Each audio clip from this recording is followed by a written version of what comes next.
Hello again, everybody. I am back, and I think I am ready.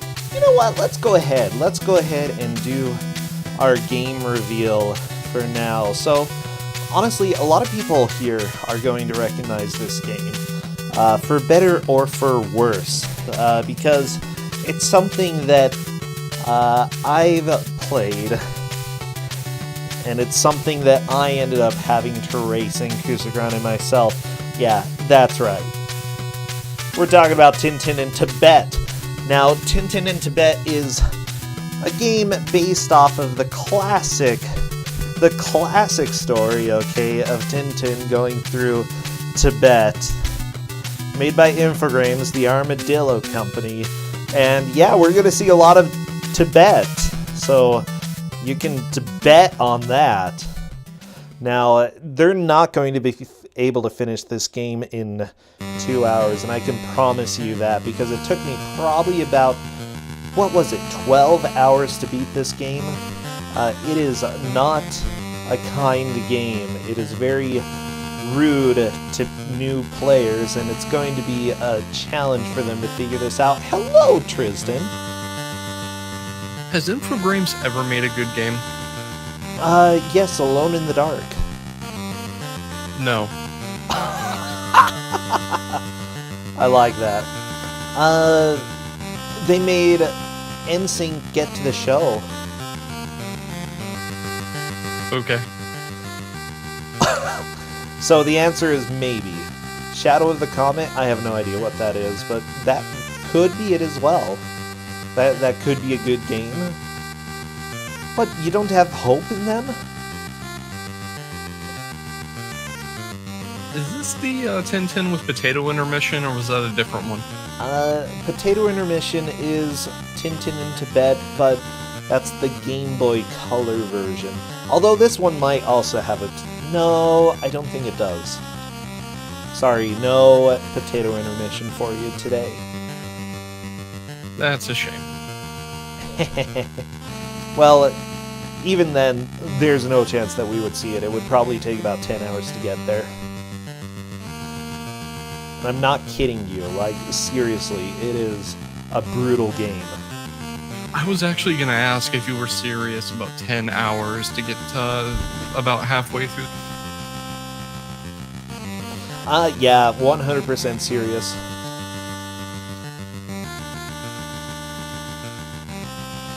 Alone in the Dark is still bad. I'd say it's jank, but not bad per se. It's very jank.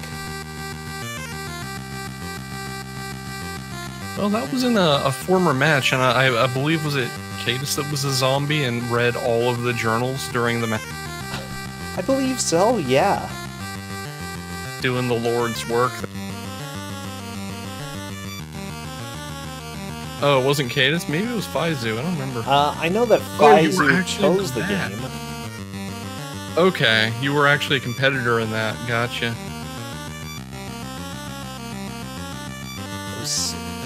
I do love it.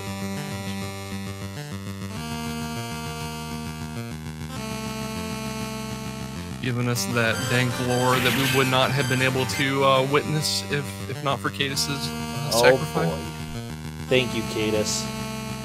Well, it looks like LiteYear is live, but that is the wrong game. Oh, it's a good enough game. Close enough. It's a better game than Tintin. Now, the thing is, like, I love Tintin, and I love Tintin games. They're very difficult. And I think both players are going to struggle getting through this, which is fine. That's expected.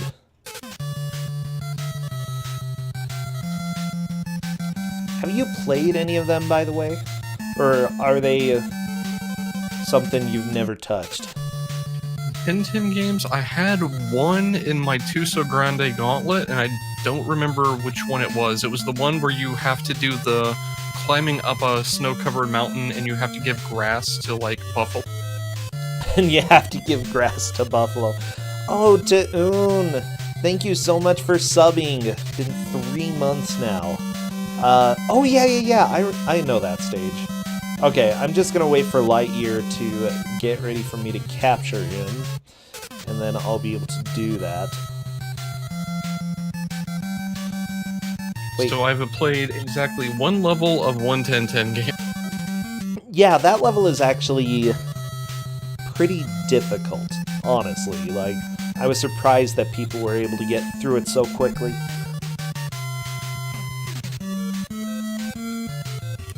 But hey, yeah, good job, you're Tintin Natural. You should play all of them. That's alright. I've seen most of them vicariously through your suffering, and I think I'm good to... You've seen them through my suffering? Oh. Yes. When are you gonna speedrun the DOS Tintin, anyway? I'm not gonna speedrun the DOS Tintin, I'll play through it, though. I need to do that soon. And I love the Tintin emotes. They make me so happy. You need to speedrun Kid Cool, too. Yeah, that's my next goal for a speedrun, too. Like, I sort of learned it before, but not really enough to get a solid time in. So I need to get sub 20. Well, that was you and, somebody else. Was it Author Blues that were in a casual bop war, and then someone came along and, like, quasi-tasked the game and destroyed? Yeah, it sounds about right. Oh, Smartball. It's all Smartball's fault. He made it too competitive. It's always Smartball who just shows up and destroys those games. Smartball! Shaking my digital fist at you. Oh, yeah, for those who hadn't heard, by the way, tomorrow we are having a movie night for people who are subbed, so if you would like to come join us, we're going to be watching, what is it, Neil Breen's Double Down. It is a very strange movie. We'll have live commentary during it. I'll share the link on Discord to all subs there, so feel free, if you'd like, go ahead and sub and join the Discord. Yeah, and it's going to be a blast tomorrow. Oh, Grasslam, you've seen Double Down? It's an experience. It's one of the weirdest movies, Tristan, that I've ever seen. Now, this is a movie from the same guy as the movie that you handed out as a Kusogrand prize. Correct, Fateful Findings, which we'll also watch as a group sometime. It's... oh, they're all just super special.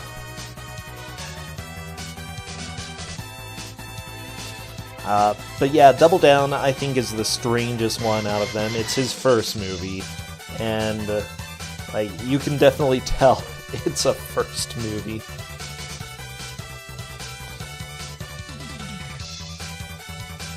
It sounds riveting, I'm sure. What kind of movies does he do? Are they like quasi-horror or suspense or something? I know nothing about the guy.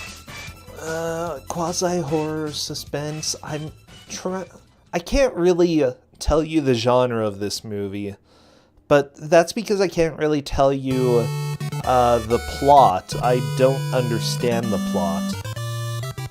Other movies that he has, though, are sort of science fiction-y, sort of fantasy, kind of a hybrid of those, and they always have computer hacking as well.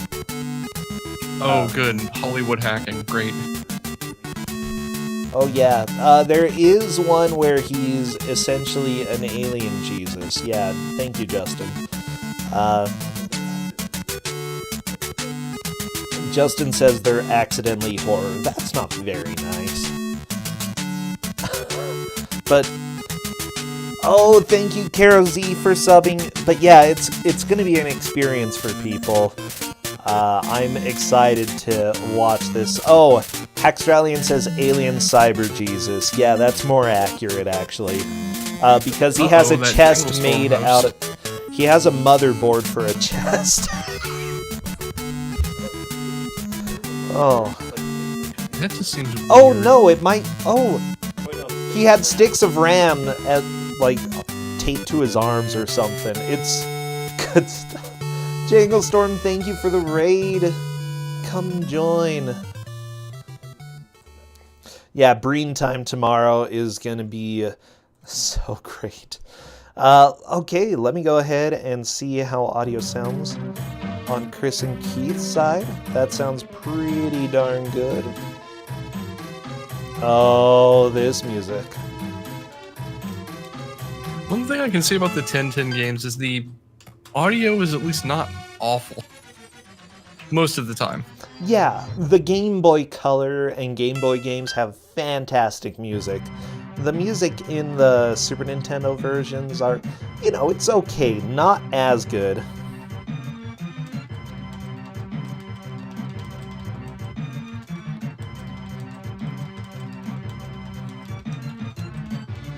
So I suspect how this is going to go is once I see a couple of, like the first couple of screens, I will remember more about which game this is. But for now, like all of the Tintin games are a mishmash in my head. Yeah, you did play this one. I don't know if they'll make it to your stage, though. Which is after the first password. This game is hard, okay? This game is dreadfully difficult.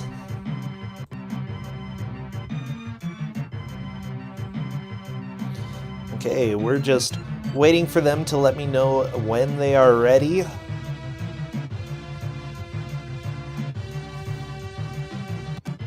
Wait, Jangle Storm, you played this in Dutch? That's kind of cool.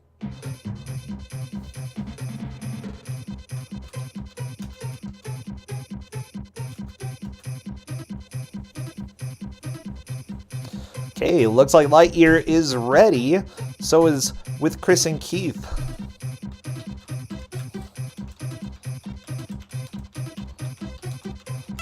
And we're getting ready to roll. So the default difficulty is medium.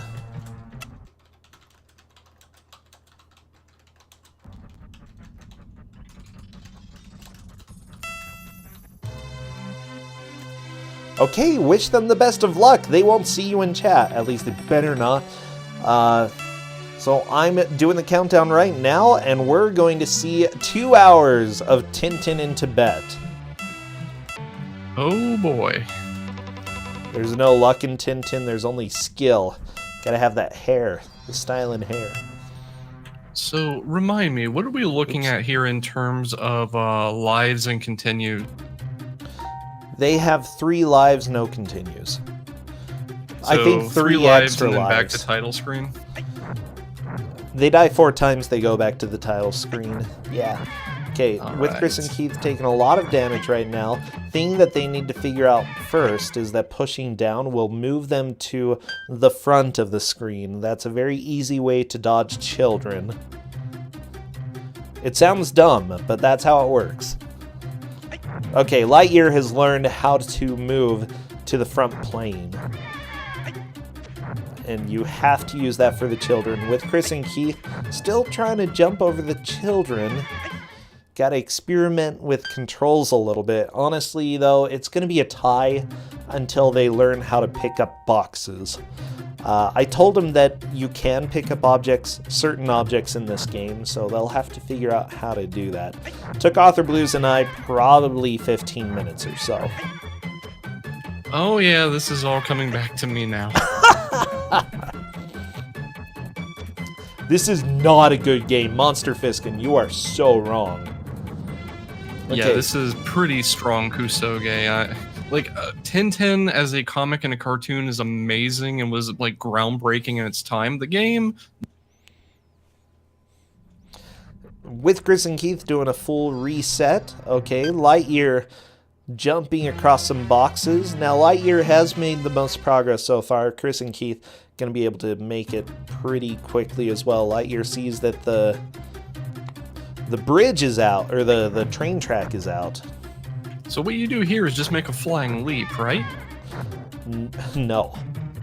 They have to go pick up some boxes, bring them over, jump on them. LiteYear tried the flying leap and it did not pay off. It did not. In the Game Boy Color version, yes, you do need to do the flying leap. Yeah. You've got to throw a box and give yourself stepping stones across.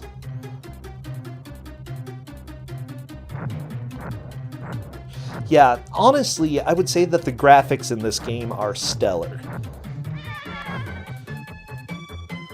They had some fantastic artists. Absolutely. The animations are really fluid. They did a pretty good job of capturing Herzog's art style, but oh goodness, all that fluid animation just makes the controls incredibly floaty. Yep, LiteYear has figured out how to pick boxes up, and that is going to make a huge difference for them. Chris and Keith will figure that out, I think, eventually. LiteYear coming forward, okay, and throwing the box there. Very nice, very nice. Okay. Was that the part that took you 15 minutes to figure out when doing this blind? Here's the difference. I told these players that they could pick things up, and we weren't told that. So I did want to make sure that we saw some progress early on. So I'm just saying, they had a key piece of information that I did not have. Yeah, you let them know, I see.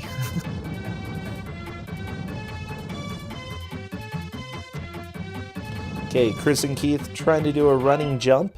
Unfortunately, not going to be possible. Now, if you're watching, you can probably see that the physics are a little bit slippery. LiteYear is getting very close to a death, and I think it'll be a game over when they do take one more hit. When you finish a level, though, at least on, I believe, medium and easy difficulty, you do get 1 bit of health back if you're at almost no health. The length of the scroll at the top left, that's actually your health bar. So as it gets shorter, your health is essentially gone. LiteYear has 1 up, and LiteYear is to the hotel. Chang is saved. So I know in the Game Boy version, the hotel is a giant roulette of RNG. How does it work here in the SNES version? There's no RNG in the SNES version. What he needs to do is run all the way to the right, go down to the bottom, talk to the hotel desk, then run all the way to the left, watch TV for about 5 seconds, and then go upstairs. Oh, no. It's easiest to stay on the left and go to the bottom, watch TV, go all the way to the right, talk to the hotel desk, and then go upstairs, and the captain will be there. So it's not random, but it's still kind of trigger soup. Oh, yeah, you essentially just have to figure out what the triggers are, and it's a little bit rough. LiteYear died by waiter. I fully expected that. Captain Haddock looked sober. He's a little more sober in this game than usual.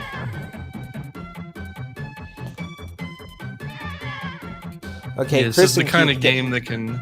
Oh, yeah? This is the kind of game that can only really work in a 2-hour match just because of how much is going on. Oh, so much is happening in this. The thing is, I think we might see the first password. I don't think we'll see a second password.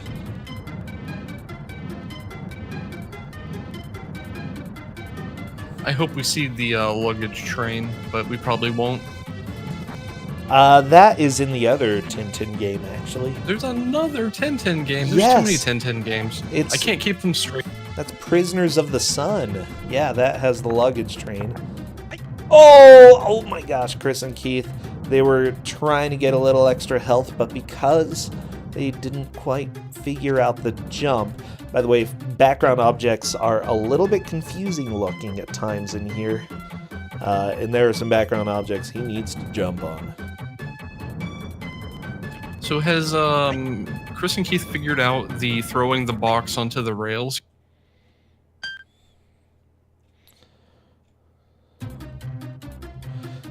They have not. They figured out how to pick up boxes, which is good.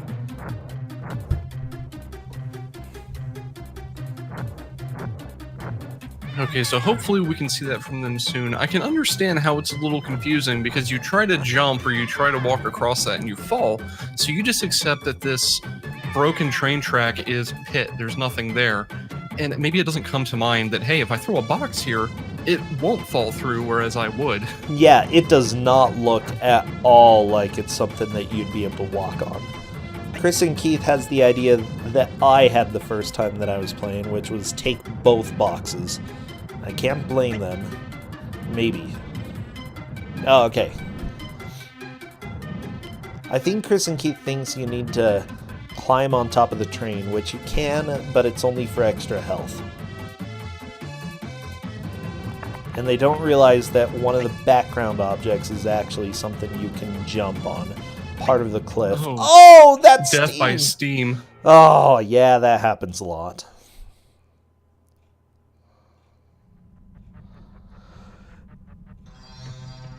Okay, LiteYear doing a good job dodging waiters. Essentially, if you duck at the right time, the waiters cannot hit you. Alright, so the percentage complete is just based on how many levels you've done, right? Let's see. Yeah, in essence, LiteYear would probably, I think, have 4% completed at this point. Yeah, that's right. Okay, LiteYear's going downstairs. Downstairs is a little bit more dangerous than upstairs, and I think he's going to figure that out pretty quickly. Those dogs, 1, have ridiculous hitboxes, and 2, launch boxes at you if they run into a box. Okay, so LiteYear is through section number 1. There's a letter for you. I gave it to the captain. Now, you think that you have to return back to the beginning of the stage. In reality, Captain is right above you there. So what's more dangerous, the waiters or the angry Pomeranian? The Pomeranian, for sure.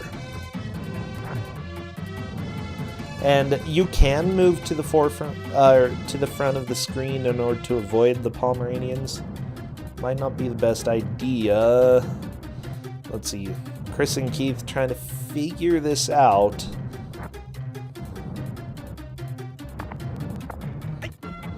And taking damage from steam. So not only is this game, the controls often take a while to actually kick in. As you see, Chris and Keith ducking is a little bit lengthy.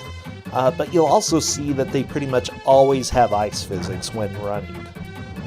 You slide all over the place. Well, Chris and Keith just discovered the hidden foreground rock there, but it's still not going to take them in the direction they need to go. True. It'll get a little extra health, but that's it. Also, the timer is an enemy in this game. It's very easy to run out of time. This is medium difficulty, so they have a little bit more time than they would on easy.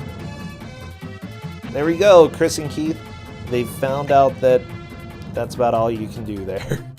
Hey, that's an important thing to realize. Maybe now they will understand that you have to go to the right. Oh, yeah. Oh my gosh. No, they're going back for the train, maybe?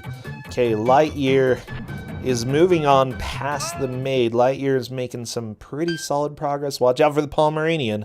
They can just pop out and wreck you when it comes to that door. Yeah, like you saw right there. Those things are fierce. Oh, yeah. How many times have I taken damage from those Pomeranians?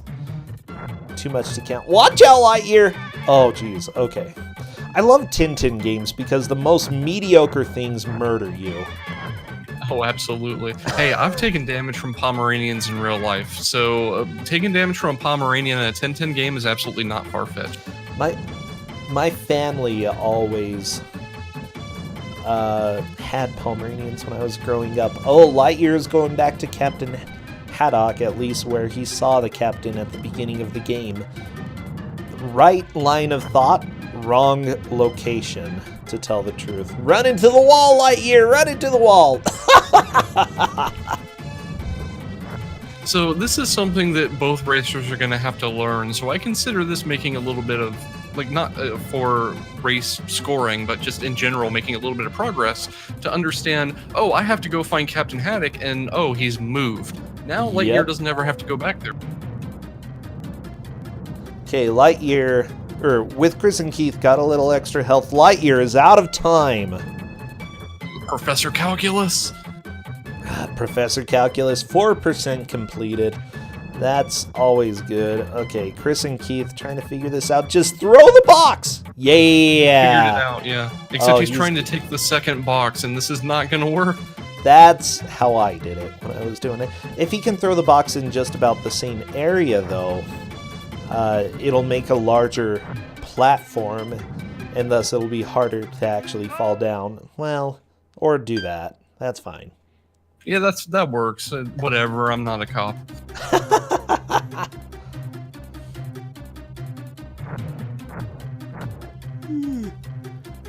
LiteYear dodging the children. Always what you want to do. Oh, jeez.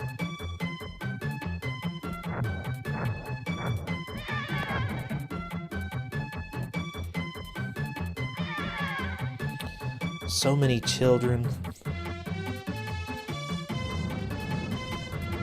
It really is the very mundane things that are super dangerous in the early part of this game. Pomeranians, children, steam. Steam, however, venting out of a locomotive like that can be pretty dangerous. You say the early part, but later on, right towards the end of the game, one of the deadliest things in the game is a bell puzzle, and it's absolutely terrible. I would bet a large sum of my net worth that we will not get that. Yeah. But not only that, actually, wait, the bell puzzle in this game isn't that hard. The Game Boy Color version, though. I remember that, yeah. I remember you speedrunning this, and just that thing was pretty neat. Okay, Chris and Keith into the water chase. I love that you can't fall into the river before that. You die if you do. But, well, until now, you don't know you need to rescue Chang. Oh, the book puzzle. That is definitely the run killer for a lot of people in this game, I'd say. Just, if you're not good at Tower of Hanoi, it wrecks you. Oh, so Chris and Keith at least knows where to go, but took a game over to a stick floating in the water. Welcome to Tintin. Basically, if you get a bruise, you die. Your organs automatically implode, okay? That's how Tintins were made. Just... But, yeah, in that temple, the book puzzle will destroy your soul. And also, they're just monks wandering back and forth, you know. And, they're Tibetan monks. They're supposed to be peaceful, but you touch one, and whoa! Yeah, I think they're venomous. Because you instantly take damage. It's terrible. Would they be venomous or poisonous? You're not eating them, so I'd say venomous.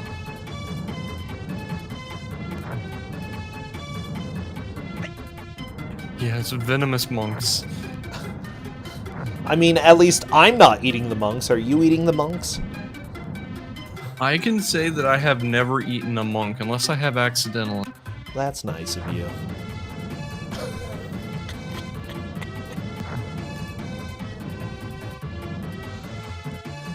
Alright, so LiteYear is... Oh, Chris and Keith No! falls through the train tracks. Oh, I disagree yeah. with that hitbox. I don't. Well, like, I do, but I know this game.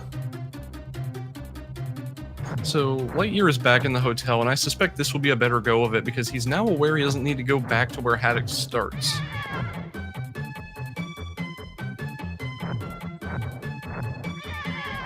Yeah.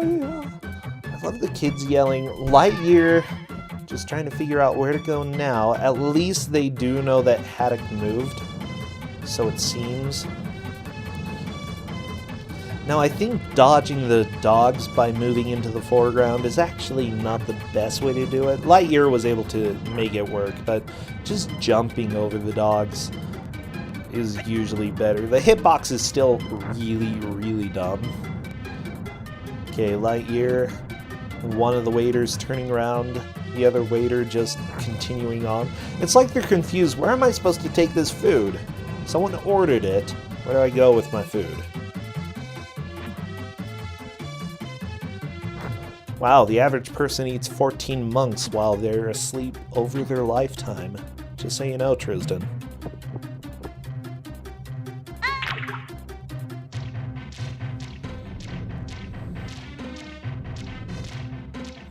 Oh yeah, you can add maids to the list of really dangerous things in Tintin. Though, to be fair, in the match of Home Alone 2, vacuum cleaners were pretty dangerous. So maybe it's just a thing about vacuum cleaners. LiteYear's found calculus. Okay, and so he does need to watch that TV before he'll be able to find Haddock. LiteYear, stop bumping into calculus. Not the best idea. Please, Tintin, respect calculus's personal space.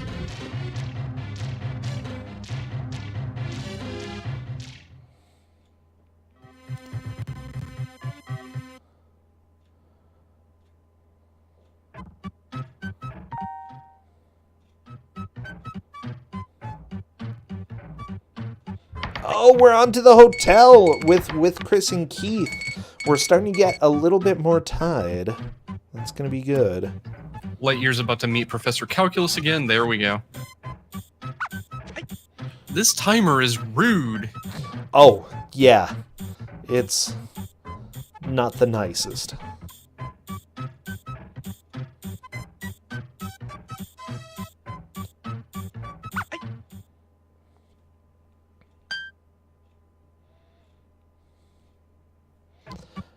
I like the music in the hotel, though. It's so good. Yeah, the first stage is actually a flashback, and I love that you can die in the flashback, you know? It's just Tintin remembering the time that he died. Welcome to the game. I remember it like it was 3 months ago. I died in the Tibetan mountains. It's been a while. It's been a while since I died, you know? But It's that's like how listening to someone tell a story about themselves, and you ask, "Wait, did you live?" No. No, I died. And then suddenly they disappear. It's like Large Marge. Okay, Large Marge is terrifying. From Pee Wee Herman. So it looks like LiteYear is trying to skip the TV, and that's not going to work. Oh, it looks like LiteYear has gotten the letter. Okay, so he read about Chang, but unfortunately he has not gone to the TV. He's gonna have to go there. He's like, oh, that's wonderful, Chang went somewhere. And so he's got to find out the plane going to that location ended up crashing. Yeah, this game is dumb trigger after dumb trigger. Like, seriously. Yeah, my roommate developed the term trigger soup for something like this, and I never realized just how perfect of a term that is for a level like this, because they're just all spread out all over the place. Oh, yeah.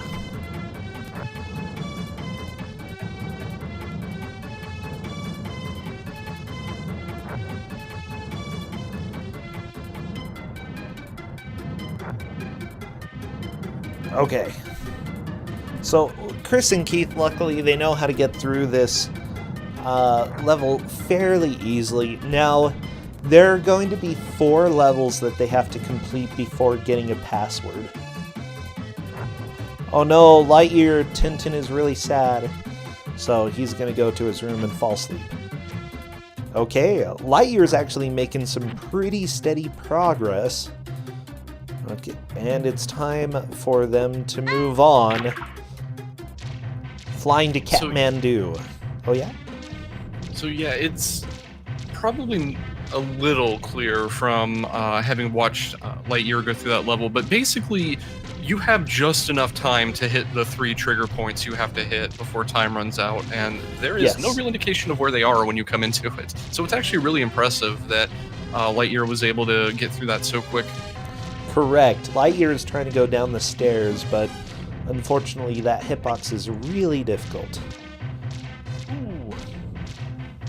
Yeah, this level is ridiculous the first time that you play it because you take so much damage from everything in here. Okay, Bicycle Dude will just murder you. You can jump up on the platforms behind him, but if you hit a bell, eventually it'll start swinging and it'll whack you in the face, and that'll hurt. There's just so much deadly stuff everywhere in this game. It's ridiculous. In the most mediocre of places.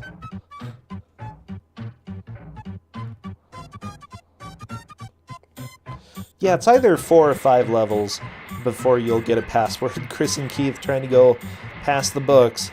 Unfortunately, trying to jump over the maid, that's not going to work. He's going to need to go into the foreground to be able to go around the maid.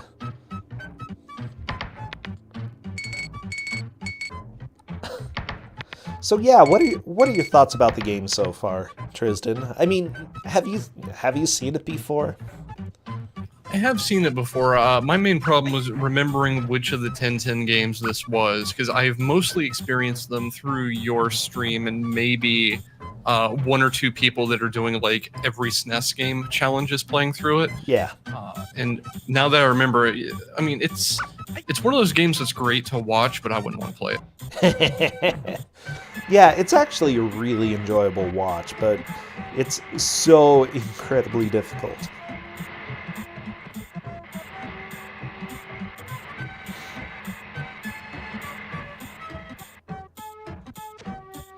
Yeah, as far as I know, Karos, from what I remember, all infogrames have a very similar password system.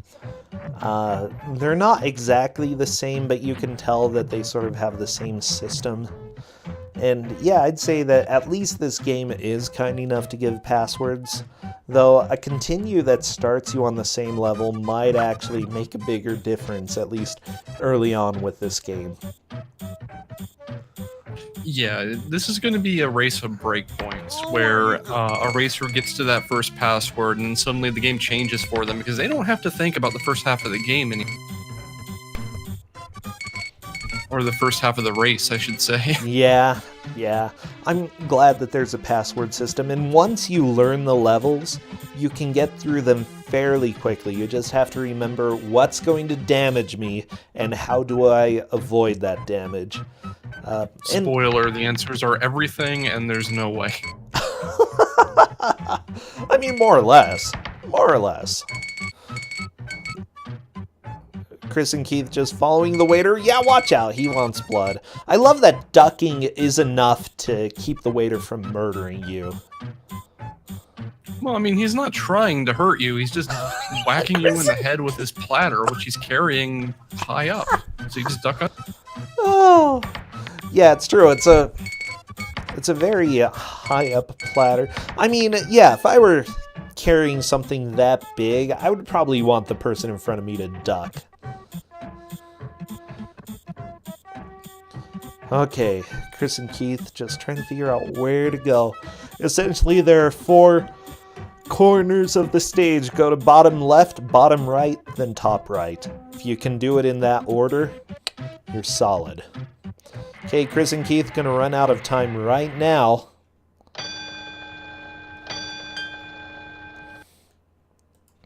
Not the happiest thing to find out, but yes, there are time limits for this game, and they're butts. Yeah, they are rude. Now, if I would have given them hard difficulty instead of medium, you would see a lot more timeout, because time just ticks. If you don't know what you're doing, it'll be extremely hard to figure it out, just because you don't have the time to figure it out. There are more obstacles to damage you as well. Like, it genuinely is a pretty, I think, a good way to increase difficulty. In my opinion. The game's not slower to play, it's just much more difficult to play. Well, in a race like this, you then end up having to do the earlier levels several more times because you keep running out in something like this. So I think medium is a good choice here because it's going to make sure that time limits are strict and, you know, we get to see the bad parts, but it's not going to be, you know, we're staring at the title screen half the time. Yep. Okay, Chris and Keith got the letter. Chain's coming. That's wonderful. Yeah, Chris and Keith, there's nothing for you there. Bam. Just the running into the wall is so good. You don't seem to actually take damage when you do that, at least. That would just be too mean. Yeah. Yeah. Okay, LiteYear opting to pick up the ball. Holy crap. That's good that he saw the kid drop the ball and managed to go pick it up right away. Now, is he going to know what to do with it? No. You're going to have to take it to your dog, Snowy. Let Snowy have the ball, and then Snowy will lead you in the direction that you need to go. That makes perfect sense. Wait, no, it doesn't. Well, Snowy can smell the boy from the ball, you know?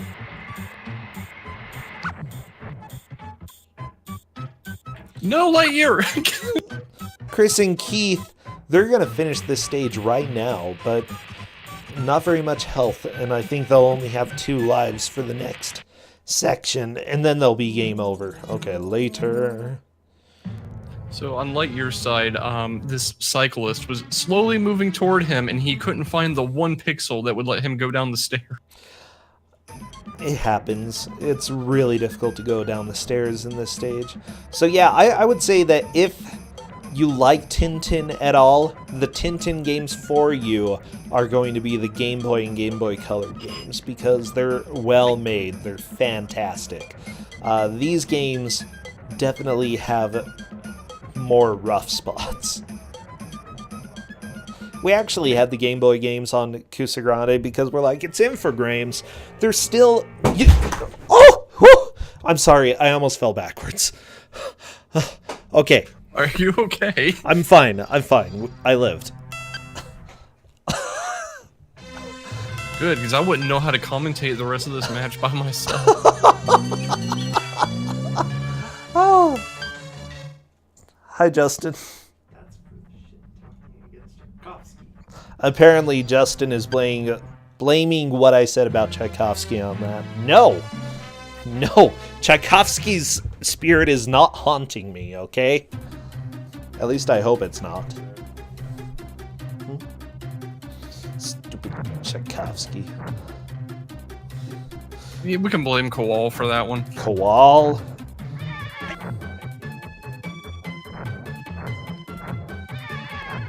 Did you? Oh my gosh, Justin pulled it out earlier. Wait, what?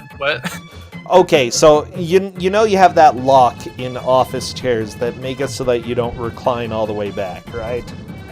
Yes. He pulled it out while I was talking about Tchaikovsky earlier, and it finally kicked in that it fell backwards. Wow.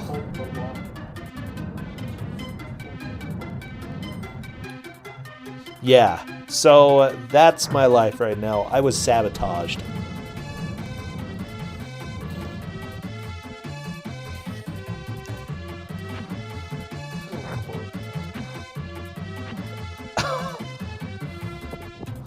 Oh my gosh. Anyways, I'm Chris and Keith. Oh, unfortunately, Chang floats down rivers faster than you can swim down the river. That doesn't make any sense, actually. Yeah, there's like no logic in this game. Oh, LiteYear is on to the 4th stage. This is the stage that he needs to beat in order to get a password. It's going to be a while. No, don't touch it, Justin. Lives. This level is so hard. So incredibly hard. Because there are things falling, there are things floating in the water on the street. Yeah. There we go. LiteYear, death by a falling pot. Well, we can add that to the list of things that utterly murders Tintin. Falling pots. Yep. That murders a lot of people, though, you know? Well, it doesn't mean it can't go in the list of things that murder Tintin. True. Yeah, even in Last Ninja, falling pots killed me. They kill ninjas, of course they would kill Tintin. If they kill ninjas, okay, Tintin basically disappears from existence as soon as it touches him, you know? Well, I mean, in The Last Ninja, bees can kill you. Like, singular bees. Same with Xena, you know? Bees are The Last Ninja's allergic. Everyone in video games is allergic to bees. Okay, there's a girl that you have to save. And by save, I mean put boxes in the water so that she can cross over to the right. And that's literally all you do with her. It's not saving her at all. It's so dumb. And then she tells you where to go find her father or something. Yeah, I think LiteYear is going to get a game over before beating this level. So do you know where in the plot of the game this hotel is? Is it in Tibet or is it somewhere else? It's definitely not Tibet. This is like... I'm trying to think. I was going to say France. I don't know if it's actually France. Let me take a look. I'm going to look up Tintin and Tibet's storyline. Probably France, yes.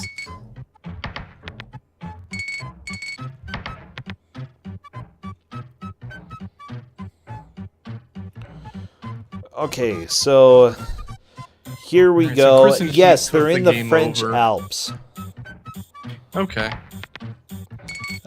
He's there with Snowy, Captain Haddock, and Professor Calculus. I love it. This kid's a nerd. He's like, I'm gonna go with Professor Calculus. Chill with you for a little while. Go skiing. The reason I was curious is because the people in the hotel definitely don't look Tibetan, but then again, that's a problem through all of the artist's work anyway, so yeah, whatever. He's got some issues. So while you were looking that up, LiteYear took the game over from the 4th level, so no password for them, haha, back to the beginning. Not surprised. Okay, Chris and Keith, I think, is finishing the stage in record time. Oh, except he didn't go see the TV. Gonna run all the way back. I like that both of them think that the TV is the last step, whereas they can do that really quickly right at the beginning.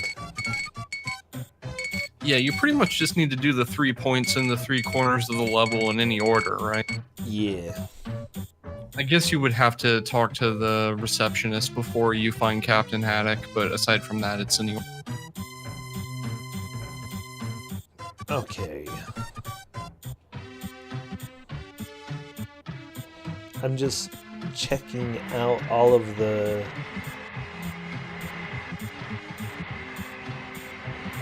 story here. The rest of it's pretty straightforward.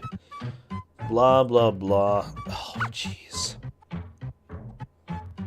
Sorry, I just saw Chang's full name, and it's unacceptable. Because welcome to this artist who had no sense of what was okay when it came to naming characters. Yeah, it's Chang Chong Chen. Yeah, I know, Justin. He's yelling from the other room.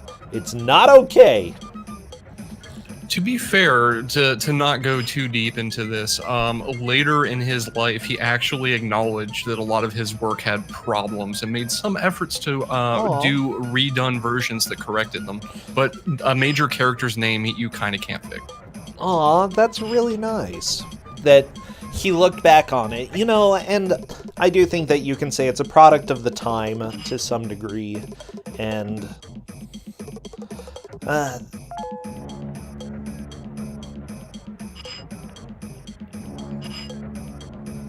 yeah, okay. So with Chris and Keith currently doing the pot stage, I say that because they're giant swinging pots. I don't know why. I wouldn't be able to tell you, Tristan. They're experiments in perpetual motion. Okay, so with Chris and Keith has reached the child but did not pick up the ball, so that's going to be a problem.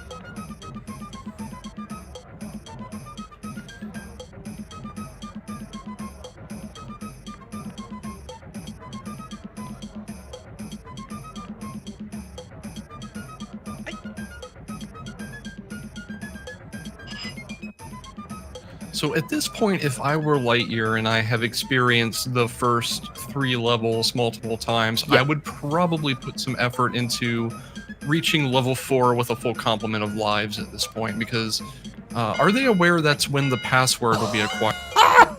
Chris and Keith took damage from the bell. No, they're not aware, but I think that would be the best way to go ahead with that. Yeah.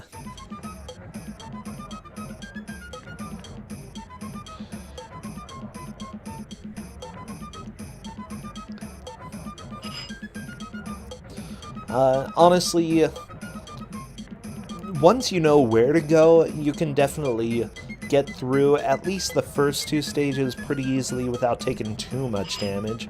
Yeah, LiteYear has at least 1 free hit before the end of this stage, so 2 hits would kill him, but he should be able to make it through just fine. Meanwhile, the 3rd stage is just a swinging pot nightmare and bicycles. It's terrible. It's so terrible. Okay, Chris and Keith going up. Gonna chat with this boy here. And Chris and Keith grabs the ball and tries to chase the child. Yeah, you're not gonna catch the child.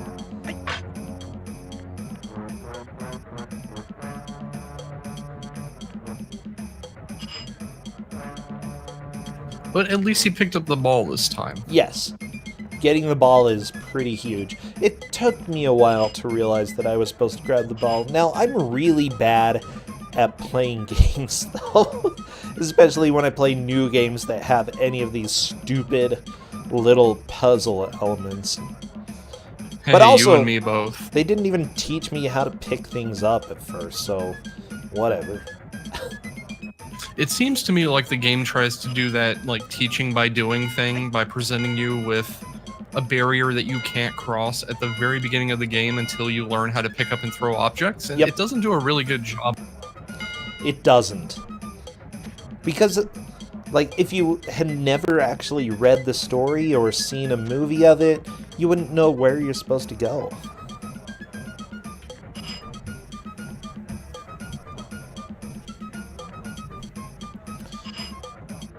Okay. That is another thing, that being aware of the base storyline for this may actually make it significantly more intuitive. It might. I'm not completely sure. Like, it does follow the basic story, but at the same time, I don't think you run through a pot palace. So Chris and Keith and LiteYear just died to the same pot. Unfortunately for Chris and Keith, that was his last one. Yeah, Chris and Keith gonna have to start over again. Oh my gosh, what a game, what a game. I think we're gonna see at least the first password, though. The second password, definitely more questionable. Okay, LiteYear, you can actually duck under the pots as they're swinging as well. Probably not the best play, though, because that means you have to stop moving directly in front of a pot. It's honestly, because you slide, it's a little bit better than trying to stop before the pot. I would rather slide under and duck. It seems like you have a better invulnerability period while ducking. That's fair. Yeah, that's just my assessment. Another thing that's going to surface in this race is, being a 2-hour race with a game that's really game over heavy, we're going to maybe see some frustration start to set in for one or both of the racers, which is just something that naturally happens in a setting like this because you're on a time limit. You know, you're like, I gotta go, and I keep dying. The other guy's got to be way ahead of me. And for especially a 2-hour match, just keeping your cool and figuring out what to do, and if you need to change your strategy is a huge component in something like this. Oh yeah, and this is not a straightforward game at all. Like, in the final 10 minutes of even a 1-hour match, I kind of just adrenaline dump. Like, I gotta get everything done. I gotta get as far as I can, and, you know, it makes you make mistakes. Yep. Like, at the end of my Mystic Towers match, in a rush to try to get some additional kills out, I made the intentional decision not to blow up the thing that was spawning enemies. And that's probably what cost me the match, is, I'm in a rush and I made a bad decision in the final 10 minutes. Oh, man. Now, imagine the final 10 minutes being a final hour in a match. Yeah. Yeah, because they're already, getting to the point where they would normally be ending. It's definitely a lot more challenging to do 2 hours. But it does still let you know, hey, if you've been struggling early on, that's okay. As long as you do better later, you have a chance of catching up. So, I really have no idea how it's going to go. Yeah, and in Season 1, all of our matches were 2 hours. True. And I remember people in Kusogrand3 who were complaining about that. They're like, we want it to be long again. And I'm like, do you really? Is this really what you want? 1 hour is perfect.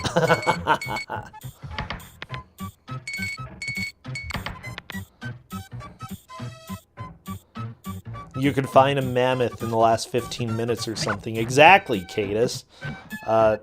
Tale of the Sun pretty much had one of those final 15-minute realizations in that match. It was... that was a fun game. That was a pretty solid match. I mean, I was commentating for that one, too. I want to play that game at some... I've got a disc. If you're ever at a GDQ, I can bring it.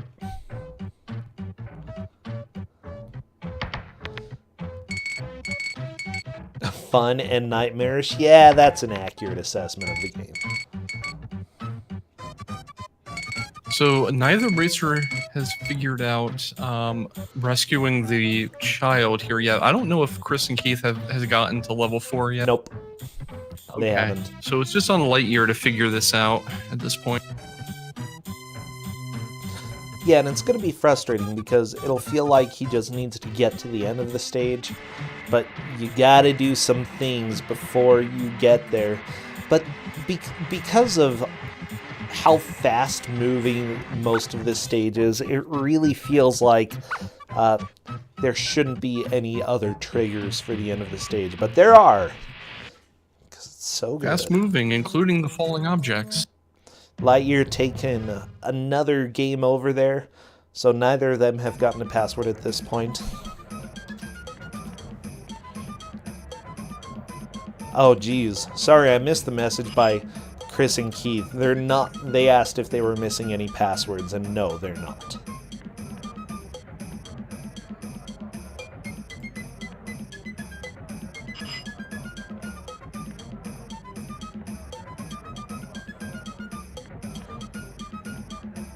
Would you tell them if they were? Yes. If they asked. I can be nice sometimes. Shock of shocks. I know, right? Yeah, I get the feeling at this point, if you need to be really mean, you outsource that to Mike. To Mike? Yeah, It's Mike like, Oyama. hey, Mike Oyama, you want to be a jerk to somebody? Come here. Okay, LiteYear. My theory is doing a that's how full I ended reset. up with Game Gear Strider, is you asked him to be a jerk to me. Oh my gosh, Game Gear Strider, that was a blast.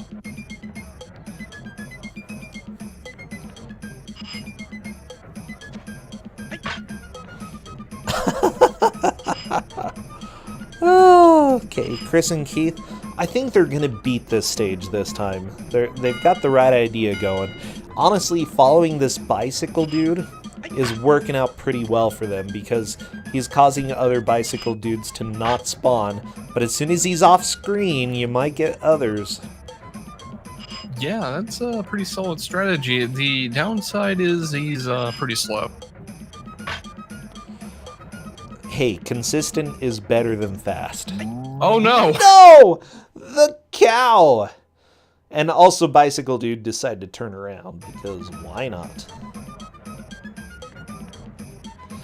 If you can get there with enough health to damage boost through, though, that's fine. Yeah, RBW has it. He just got yacked. So many yaks.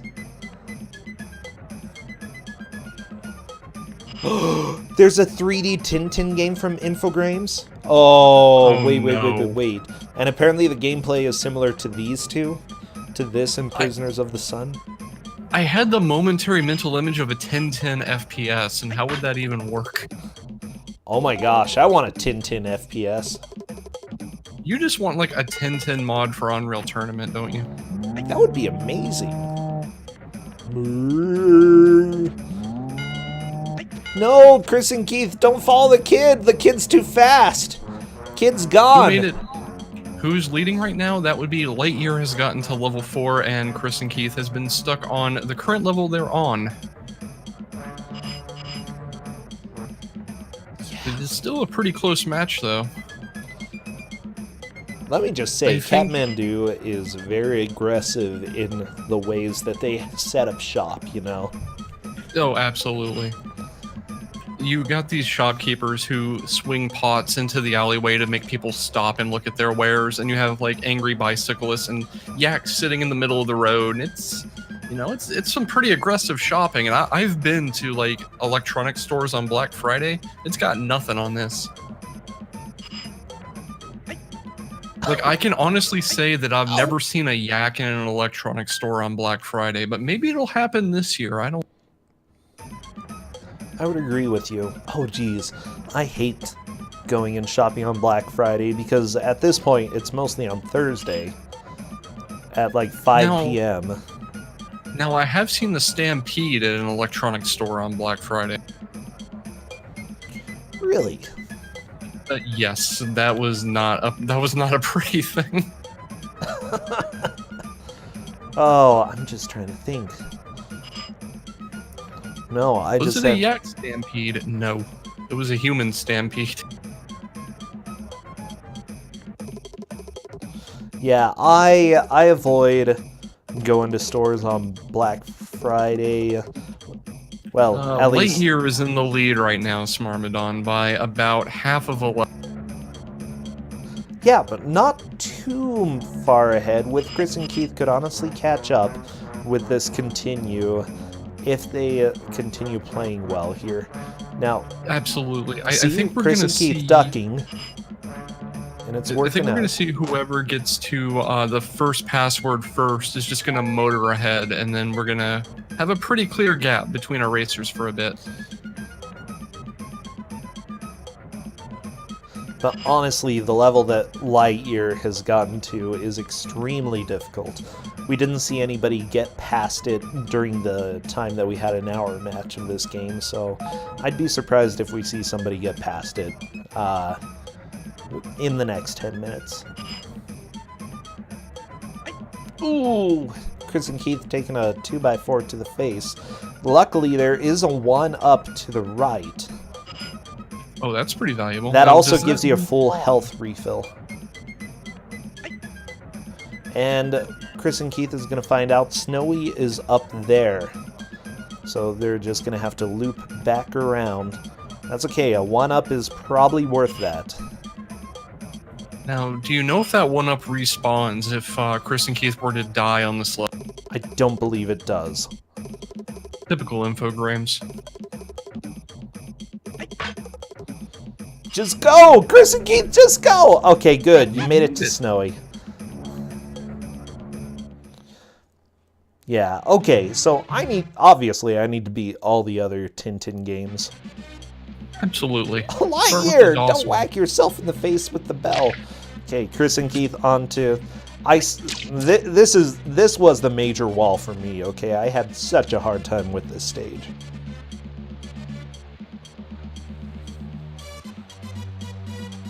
Yeah, we went over a little bit ago that some of the sensitivity in this game and the comics are a little lacking, but yeah, these things happen, I guess.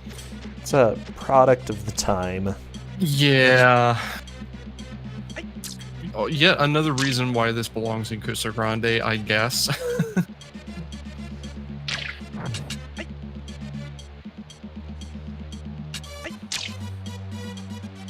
Yeah, and I think it's fine for us to be critical of things while still enjoying the media as a whole. Pretty much. So, Chris and Keith takes a game over, but they've seen level 4. That's progress for them. That's pretty solid progress. LiteYear just needs to get there. I feel like LiteYear is rushing a little bit at this point, or at least they feel like they need to rush. Yeah, at this point, the next major progress marker is going to be whoever figures out you need to actually talk to that child in level 4 first. And or rescue them, I should say. Well, I mean, you should rescue them after you talk to them, you know? You might not need rescued. Just gotta check out, you know, what's going on. In general, if there is a wow. If there's a storm going on, and you see a child in the middle of it, try talking to the child, okay? I would say that this applies to real life as well as Tintin. Don't let the child just sit around in the storm. So knowing that 1-up is there, it looks like LiteYear has applied a much more reckless strategy for getting through this level. Ah, because it is a full health refill, I would agree with that, yeah. And LiteYear is through, moving on to the level that they're having a hard time with. And that's a good number of lives to have, 3, in order to try to tackle this stage. Good. Yeah, they can at least try to figure something out here. I don't think they have yet to become aware of how to actually finish the stage. So we're just kind of hoping they stumble onto it at this point. Yeah. I mean, what I'm going to guess is that LiteYear will make it to the end of the stage and see, oh, I can't progress. I missed something. By the way, I like the music for this river stage because in the Game Boy Color version of the game, let's see, I'm trying to remember which level has this music. I think it's part of Potato Intermission. It's one of the cave levels has a version of that music in it. Like, most of the music is not the same between the two games at all, but some of the tunes managed to sneak out of the first game. LiteYear's doing pretty well on this stage. I think they've also come to understand that most of these obstacles, once they pass once, don't come again. So you just kind of got to take it slow through. Yep. Well, they will respawn if you go off the screen. There we go. I'm frightened. Help me to cross over. LiteYear, you gotta help the girl. Like, I don't understand the way that she has her arms there. She stands like she's holding her pop belly or something like that. Yeah, I don't know. She also seems very happy to be in the middle of a terrible storm. She's like... I don't know. I enjoyed storms when I lived in Florida, but maybe not being out in... Did you enjoy floods? It depends. I mean, it was always a little entertaining if, like, the road flooded with an inch or two of water, but, like, a full-blown flood like this, no. LiteYear just trying to use this jump. There is a box that he can pick up right there, though. So I think that's one thing that LiteYear has not realized. There are crates that he can pick up. Yeah, he was going for the help there, and unfortunately was just not able to catch it and went far enough to the right that one of the flying objects, or the bees, respawned. Yep. And that was death. Did you say bees? I think it was a bee. I don't know, it was a falling object. I thought it was like... I always thought it was like a leaf. I don't know what those are, the objects that fall diagonally, because they also hit the ground and, like, shatter, so they're like roofing tiles or something that are falling in the wind. Oh, that would make more sense. Roofing tiles. Oh, LiteYear whacked in the back of the head. That is a game over. That's really unfortunate, because I felt like LiteYear had figured it out and maybe just needed to find the one or two objects you need to build the path for the child to take across the wall. Yeah. Oh, jeez. This game is just so difficult, though.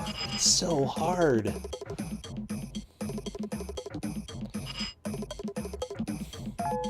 I'd say that that's another reason why this game ended up being a flop. You know, mostly because anybody who tried it, they were like, it looks good.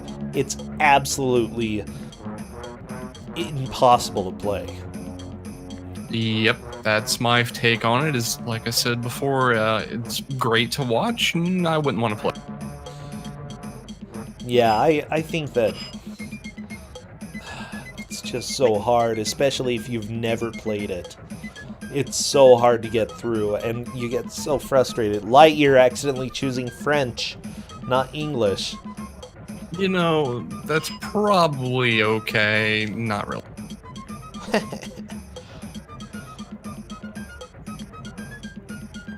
Yeah, Tintin would have made a great point-and-click adventure. That's a good point, Lady Amygdala. Yeah, we basically have a point-and-click adventure here, except there's platforming and everything wants to kill you. It's like the opposite of a LucasArts adventure game. Yeah, exactly. It's like a point-and-click adventure, except not at all. I really feel like at the point that Chris and Keith is at down here, that he should just barrel through obstacles, take damage, and grab the one-up for the full heal. The caution that they're showing is good, but may ultimately not be necessary and would save a lot of time to just not. Yeah. Oh yeah, it would be a Sierra game rather than LucasArts.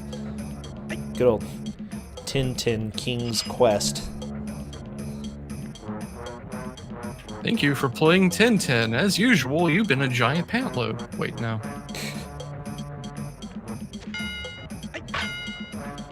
Just go, Chris and Keith. There we go. Chris and Keith is through.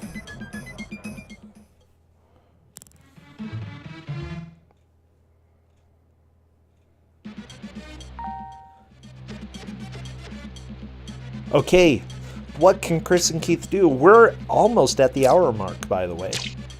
I believe this is Chris and Keith's first reach of level 4, and he's got 4 lives, so maybe some.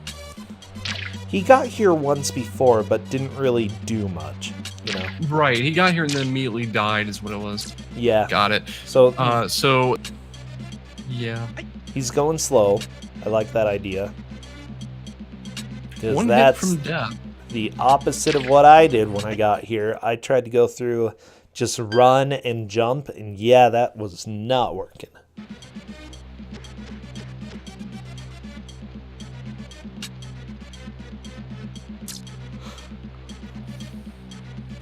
Yeah, Chris and Keith are just trying to get objects to fall in a way that's not going to hurt them.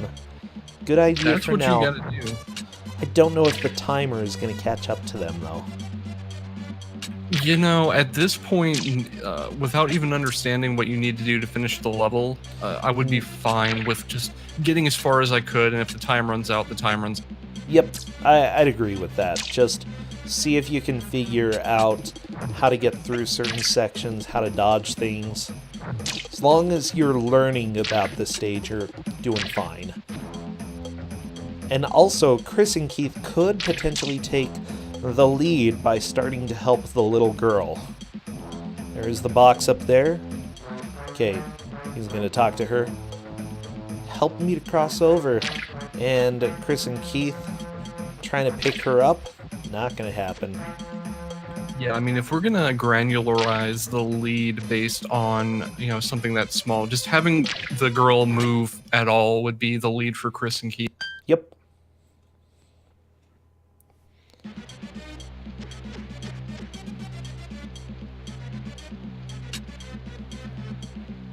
I definitely feel like Chris and Keith are being a lot more cautious going through here, which may pay off because once you're through this level, they're not aware, but they get the password, and you know, you just got to get through here once, and you never have to do the first 4 levels again. Yeah. I love this game so much. You are a depraved individual, though.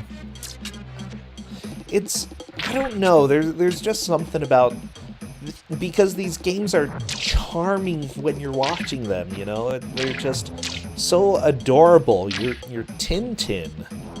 But it's not an easy game at all. Chris and Keith, they found a box. They seem to be aware of how to make this work. Oh my gosh. And the girl stands on the box. Unfortunately, You know, Chris and Keith needs a second box. That is definitely a lead change. That would be incredibly logical if physically possible. You can't pick the girl up, so have the girl stand on a box and then pick the box up. Well, yeah. Unfortunately, no. There are boxes earlier on in the stage. Ooh, okay, Chris and Keith taking one more death, but they know more or less what they have to do. So they'll just have to look for the box earlier on in the stage.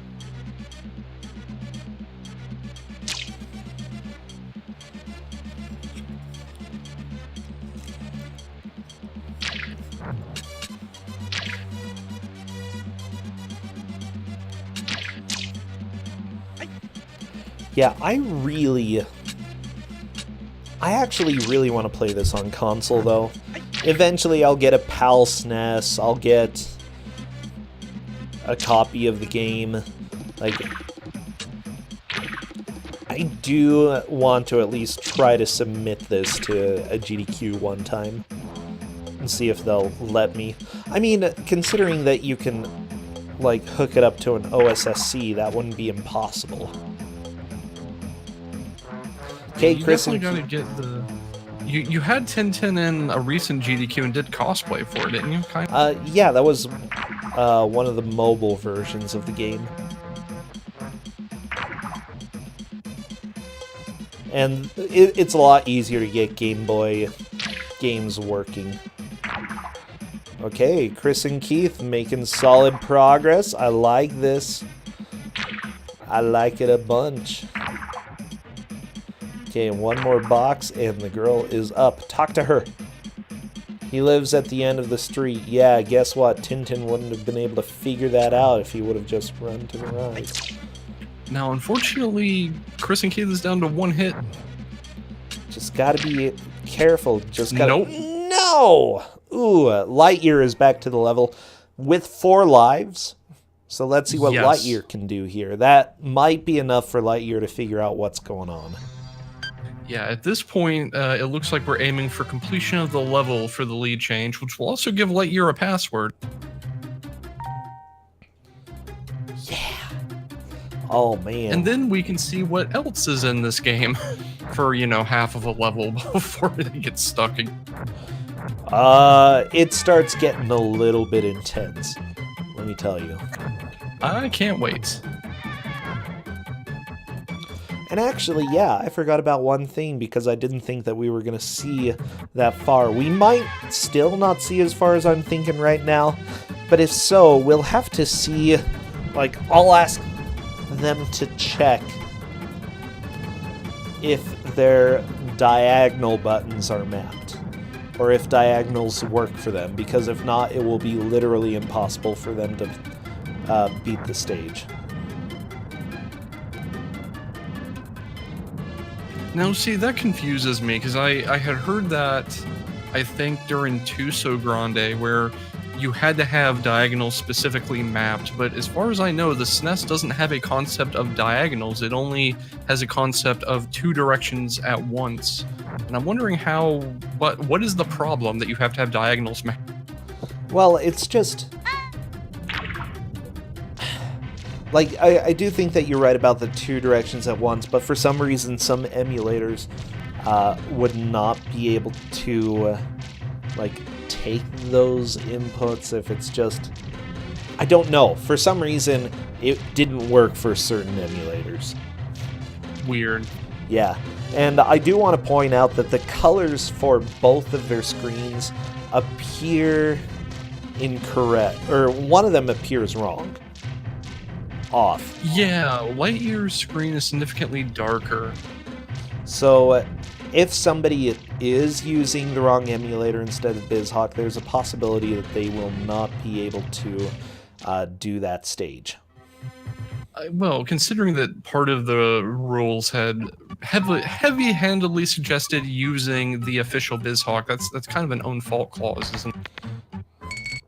Yeah, I'd tell them to go and check settings to make sure that they can use diagonals, but I don't think that they would get extra time if for some reason they weren't working.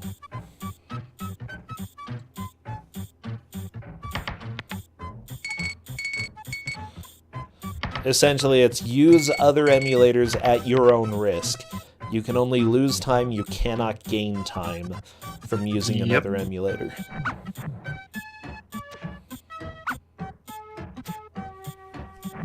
So at this point, LiteYear is down to 2 lives and is on their final hit on this life, but has definitely figured out the box thing.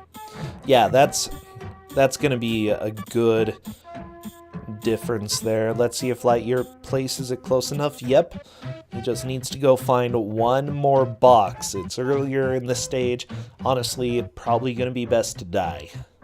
I like how both racers tried to pick up the box once the girl was standing on it. That just, for some reason, that amuses. Well, I think I tried that too when I first played this. Yeah, I mean, if you're capable of lifting both at once, it would be an excellent way to carry her across when you're not allowed to just directly pick her up. But gives from you a back physical problems in your standpoint, 40s, but, you know. well, fortunately, Tintin went how many years without aging? So, you know. Yeah, he went a little while.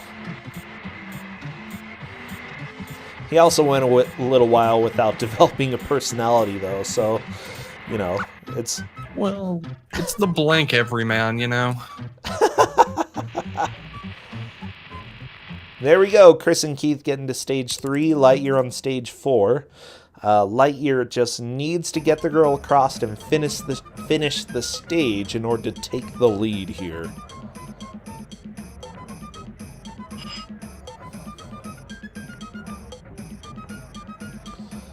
But unfortunately, he didn't find the other box yet. Yeah, the other box is a short ways upriver from here, and then you have to come back. I think there's another box earlier as well. So he just needs to go one direction or the other, commit, and then get the box. Okay, LiteYear, I think there's one just a little bit to the right. Yeah, it's good that he's being careful so that he doesn't take too much damage. Oh! And the pop to the face. And that's a game over. This opens up the possibility for Chris and Keith to finish the stage. Again, this stage is the major gateway right now. Whoever finishes this stage, the stage 4 specifically, will move into the lead and have a pretty solid lead.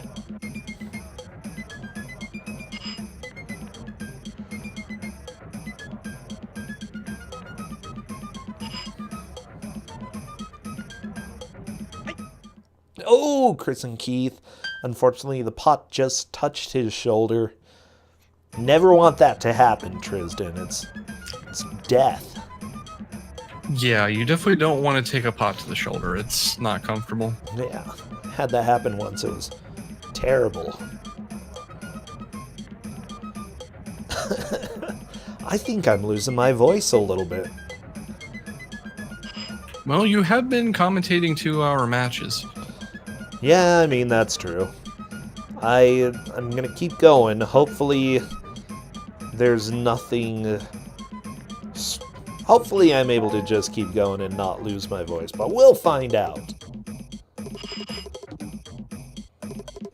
You've also been streaming more, and you did kind of move into a thing where you do speaking as a thing. So I mean, you do a lot of talking.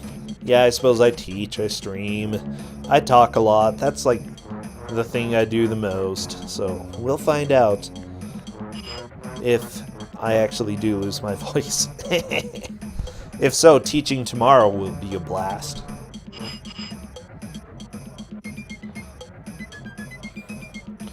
I'll just be like, I can't talk!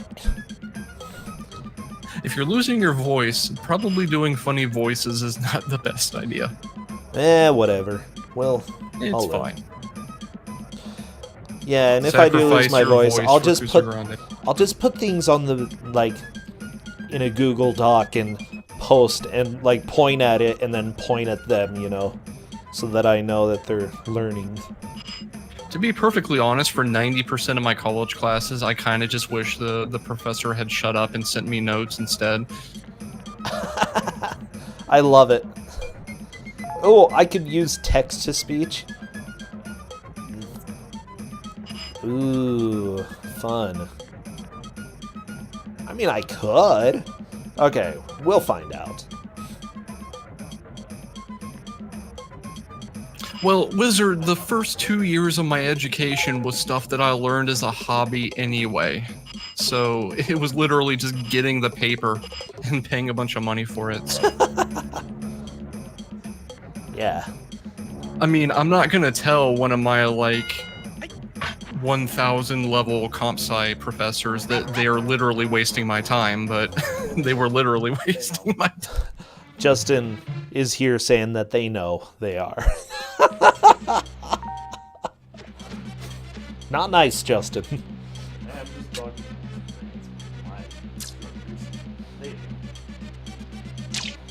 Okay.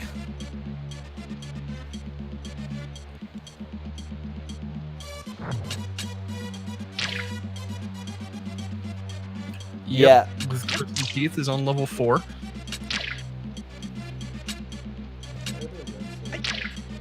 And this life is not going very well for them, but they have several others. Yeah, 2 others. He unfortunately did take a death earlier on, so they'll have to give it one... Well, you know, they have one less attempt than they did the previous time. It feels like they're being a little bit less cautious this time. Maybe because now that they know what to do, they feel like they should just be able to do it. But part of doing it is not getting, you know, whacked by falling objects early in the level. Yeah, I can understand the pressure being on, but if the pressure makes you make mistakes, just gotta find a way to calm yourself down. Don't worry too much about going fast, and just worry about getting consistent. Yeah, and we've definitely seen through Kusogrand3, there are some racers who, when the pressure is on in the latter half of the match, just kind of turn on and make miracles happen. Oh, yeah. And then you have other racers who really need to keep calm or they're just going to fall apart. And I don't know what either one of these two racers, which group they fall into. I haven't seen a whole lot of... Yeah, Chris and Keith has seemed to be a little bit more consistent. I noticed that LiteYear gets a really good start and then sort of struggles later on. Chris and Keith, though, I don't know, they've always been just strangely super consistent throughout. Okay, Chris and Keith has helped the little girl. I don't know if they talked to the little girl after helping, though. He did, but did not understand that you are completely done with the girl. Yeah, but taking the box can still help you get health later on, so not the worst thing to take it. And honestly, there are enough falling objects that just getting a little bit of extra health really is helpful. Yeah, I think Royal Blue Wizard is right, that they were grabbing that in order to get the health. Hopefully. Because, yeah, that could... Yeah, that could present a problem, being down to the last life and not entirely knowing how to traverse the rest of the level. Ooh, this is going to be close.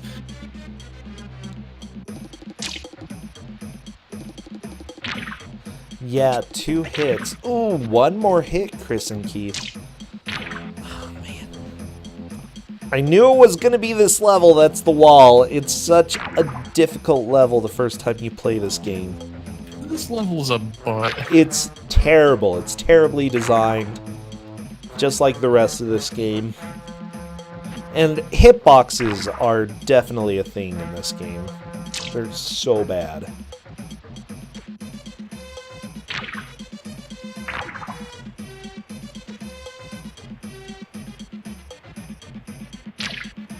Alright, Chris and Keith's just going for it. Might be a good idea. Oh my gosh! I'm so stressed. Yeah, this is it. Nope. Oh, no! Oh my gosh! Oh! So many objects. It's that place. There's so many things flying at you from every direction. It's extremely easy to get hit.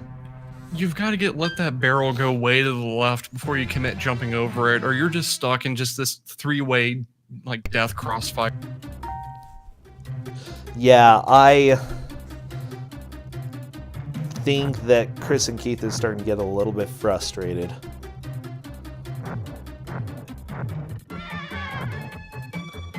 I would be too.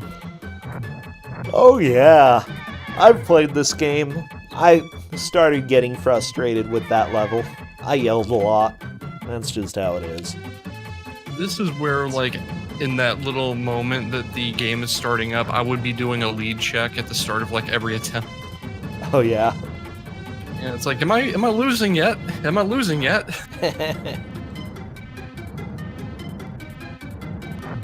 Because, I mean, if you're in a 2-hour match and you get stuck in the same place for 30 to 45 minutes, you're going to feel like you're losing no matter how butts that one place is. Oh, yeah. And we have allowed, historically, for them to ask who is in the lead, and I am fine with that still being what we do. Okay, Chris and Keith. What? No! What? It's Tintin. It's just Tintin. Explain that. It's Tintin. And Chris and Keith selected French. Tintin out Tibet.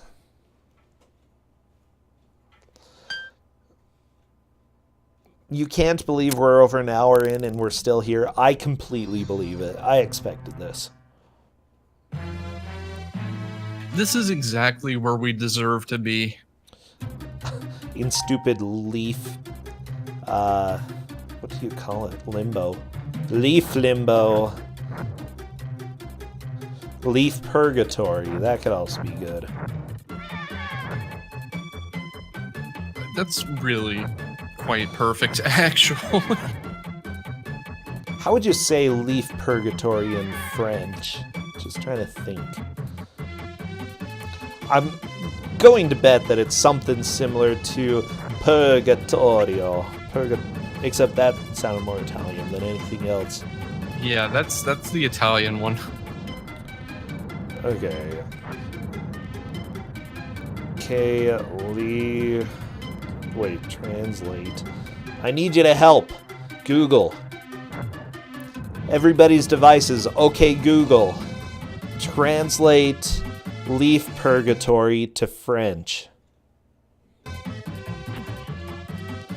Ah, here we go. Okay, tell me. Purgatoire de feuilles. One more time. Let me turn the audio up so that we can hear it loud and clear. Purgatoire de feuilles. Purgatoire de feuilles. I don't even know. Purgatoire de feuilles. Thank you. Who's in the lead? Who is in the lead at this point? We're like, both racers have died at the exact same spot practically. I believe Chris and Keith is ahead by like a... Yeah, it's really... I think it's too close to call, really, at this point. You know, they have gotten essentially to the same place. I guess that technically it would be who has made it the farthest right after saving the girl. Yep. And the answer is, I have no idea. No idea. The answer is we will probably see someone take a more decisive lead in the next 40 minutes, I hope. Yeah. So this is LiteYear's final life, it looks like, and not looking too good on the health department either. Hopefully they can pull it out, because it's just a matter of going slow and knowing how to dodge the obstacles, which I guess is every game. I love it. Not looking good at the health department. Well, it's never looking good in the health department. Yeah.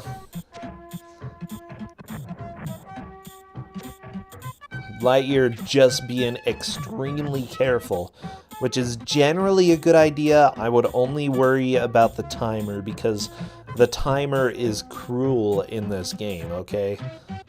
Yeah, I had said before that while trying to get through this level, just take the time overs, be cautious. This is the case where you don't want to do that. This level, it's a little bit okay to be somewhat cautious, especially early on. Okay, LiteYear grabbing an extra box so that hopefully they can get a little health, probably. Oh, he's trying to jump on that box. Not going to happen. Yeah, the time is going to become a factor very soon. Oh, yeah. Oh, one hit left. LiteYear's stressing. He wants that apple. Not going to get it if you don't have the box. Which way I would go here. I have no idea if I'd pick up the health or just run for it, to be perfectly honest. Like, with the clock ticking, he's only got a little while to make a decision here. So that was the three-way leaf purgatory. If LiteYear can get past this pot... Oh! If he grabs the box and then grabs the health, but... The clock, though. The clock. Yeah. LiteYear is... you gotta go. Nope. That's time up. Oh, no. Professor Calculus, why would you destroy our hopes and dreams like that? Okay, I deserve a better education. Well, it's Professor Calculus. I mean, Calculus just wants you to suffer. Yeah. He's so evil, he just shows up smiling. He's like, you're too slow, Tintin. You'll never save your friend Chang now. Yeah, they wanted Calculus to be a villain, but he was too derivative.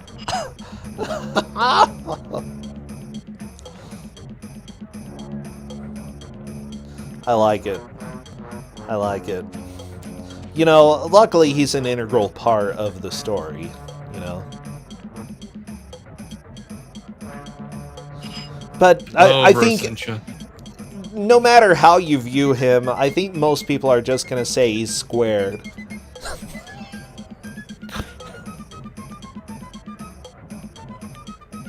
Well, that was some bad joke.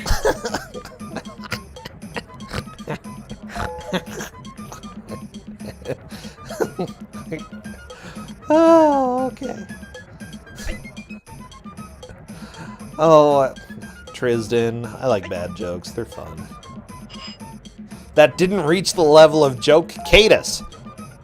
I laughed.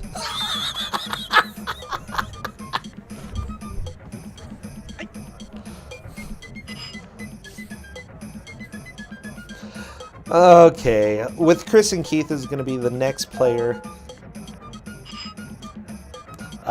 who makes it to the stupid stage. And hopefully they're able to make a solid attempt at this. It's just so incredibly brutal. Hey, you stupid dog Snowy. Thank you for leading us to a storm and a flood. I appreciate it. Okay, LiteYear is just swimming a little bit, getting all his clothes a little muddy. Someone had said this was a river of pudding, and I kind of believe it. I mean, it's really goopy looking. Honestly, how much is dry cleaning going to cost to clean those clothes? I mean, he only has one set of clothes. I always just figured he had a bunch of identical sets of clothes. Like Doug Funny. Yeah. He's the original Doug Funny, only he's nerdier. You know, that is a terrible comparison, and yet I can see it.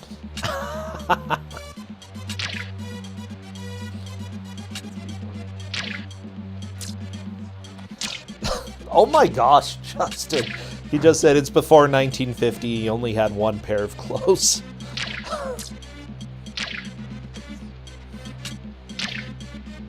Sometimes people had more clothes. Look, he definitely has clothes, though. I can say that much. Yeah, he's got a sweater and 3/4 of a pair of pants. Maybe one day he'll find that other quarter. He's French. Yeah, that's right. They have capris. I don't think... Is that a French word? Is that a French term? Capri. So, yeah, that's a good point, actually. Chris and Keith is at full health, having just rescued the girl, and may even just be able to barrel through the end, but they're not going to do that. They're going to be cautious, which is probably the right play. Well, except for murder section right there. And I can't blame them. Yeah, but they may be able to pick up the health, though, so... You can't jump on the box when it's up there, though. Because why would you be able to? I mean, what is this? A platformer with good physics? No, this is Tintin. Wow, Chris and Keith just beast moded the end of the level. Good That plan. is a pretty definitive lead change. Will they take down the password? Yes, they better. Password mountains. The password 315. Okay, so I'm gonna hope they took that down. Oh, for sure.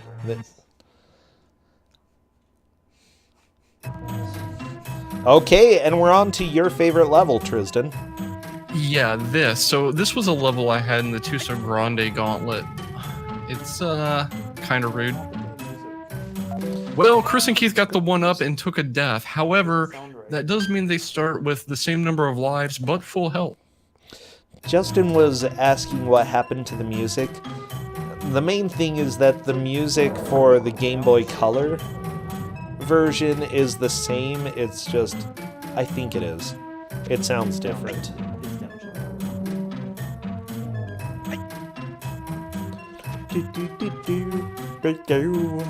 It's good music. Also, I like that you have a lovely little hat now. Or a man bun. It's one of those two. I was about to ask why Tintin's hair color changed. Tintin. Yeah, I thought of a new... I I think that's a worthwhile new book. Tintin gets a man bun.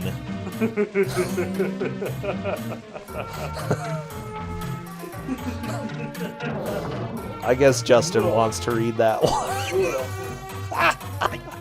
Oh! Chris and Keith taking some damage. That's totally fine. Presuming they took down the password, they can be a little... It's fine to be risky reckless here, just to learn.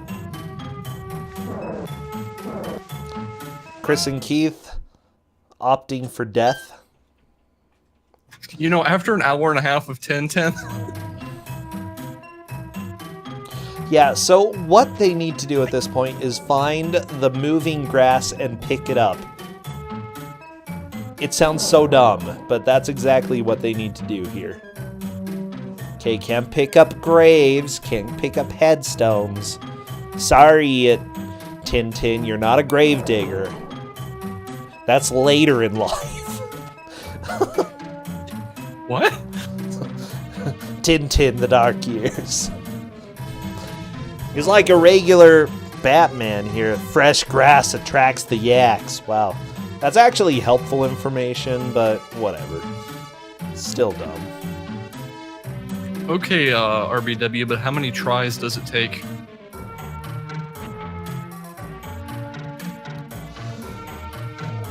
Okay, Chris and Keith see grass, and they picked up the rectangle of grass. And dropped it. Well, yeah, I mean, that's how Tintin goes.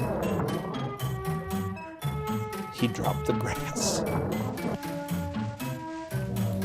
I'm glad that grass grows when you're not looking at it, though.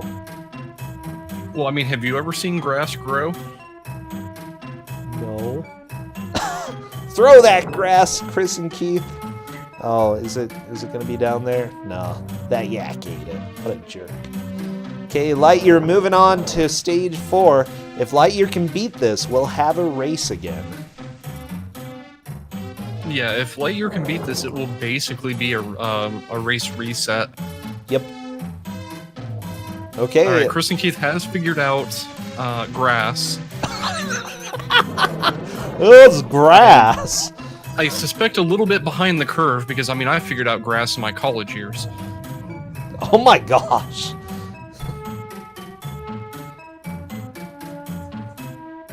And my post-college years. I was gonna say, it was only Reno that educated me on that fact, but...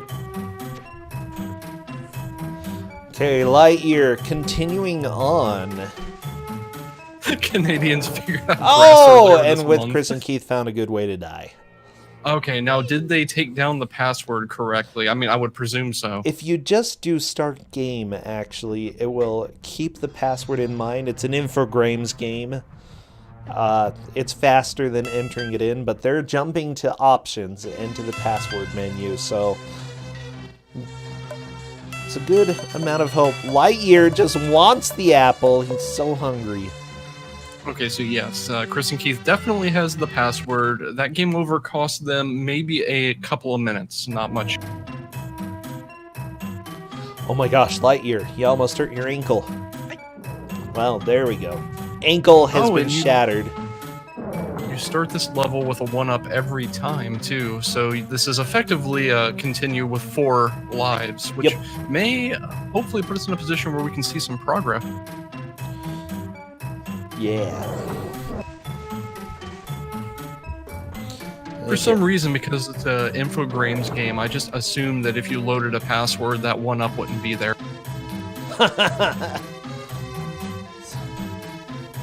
Nah, luckily Infogrames has some good things. I would say that, you know, they actually tried as developers, they failed in certain ways, but I still love them, okay?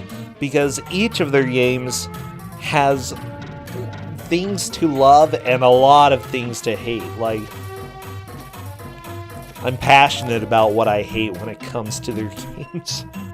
I almost feel like if they just had someone on their team that for each game just said, wait a minute, this is way too hard. I don't care how we make it less hard, we just need to make it less hard. The games would be a lot better. That guy only worked on the Game Boy games. Yeah. Because they're playable. They're playable. That's pretty sad when a high watermark for you as a game is playable. See, LiteYear... Oh. LiteYear, I just want you to figure out how to get the apple. I don't want... Oh, he's taking a box with him. That might be good. It's a good sign. Good. Meanwhile, Chris and Keith is making some really good progress on this level. And he's out. He can't jump on the box while it's out of the water. Nice! Chris and Keith moving on to the next stage. Yeah, I know that... level. I know that LiteYear has jumped on a box while it's in the level, or while it's in the water, because he kept walking off of it in order to go grab the box again. Oh, and we're on to Snowy's Drowning, the level. It's a good level. Is this your favorite level? Heck yeah. It's... Honestly, I would say that the Game Boy Color version of this level is a little bit harder. Oh, geez, there is a little lag in this. Yeah, I'm not sure what that was all about. Just too much stuff on the screen at once. So much stuff. But the thing is, the biggest thing for the Super Nintendo version at least is I think you want to stay out of the water as much as possible, at least on a blind playthrough, because almost all your damage is going to come from things in the water. There are snakes that will show up on the pieces of wood from time to time like that, but as long as you keep jumping, it's not going to be scary. You'll be fine.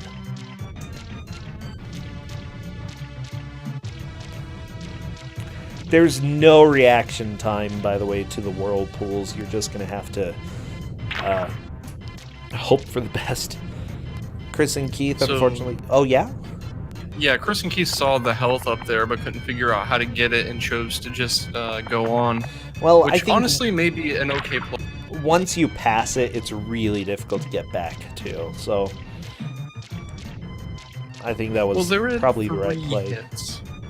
So this should be okay. 3 hits this far into the river, it's probably alright. Yeah, I think LiteYear can do this. Just gotta lure the barrel out. Run through. Got a damage boost, LiteYear. Just gotta do... Yeah. Ugh. One more hit, though. And it's death! No! And LiteYear, game over. I don't know if LiteYear's gonna be able to catch up at this point. Yeah, that's really unfortunate because LiteYear has to get through level 4, figure out level 5, and level 6 is kind of a gimme as long as you're careful. But there's some catching up. Good luck with Chris and Keith. This level is butts. Do not pass on the right side of the statues here, because if you do, you die. Yeah, never pass on the right. It's just rude.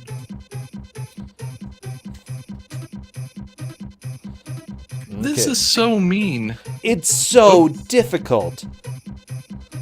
Chris and Keith almost accidentally jumped over the health. That's, yep, death. Yeah, I think you can go under the trees, though.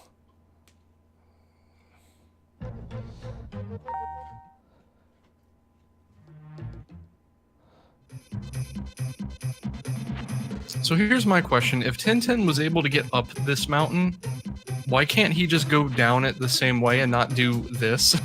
It's hard. Because it's the other side of the mountain. Oh, he died. Did he die because he jumped at the bottom of the screen? What happened No, it's because he passed on the right side of the statue. And the whole story of at this part is that if you go on the right side of one of the statues, they're cursed or you die or something. It's dumb. And because this is an auto-scroller type thing, you're probably going to slide past it on accident. Yeah, that's... On top of having no reaction time to the rocks, having that happen to you is just... What were they thinking? Oh, yeah. Well, in the comic, I think at one point, Captain Haddock actually starts taking off down the mountain because he loses control. You know, it's steep. And because of that, they copied that and just tried to make a stage that was very similar to what happened there. So I'd say good thinking, terrible execution.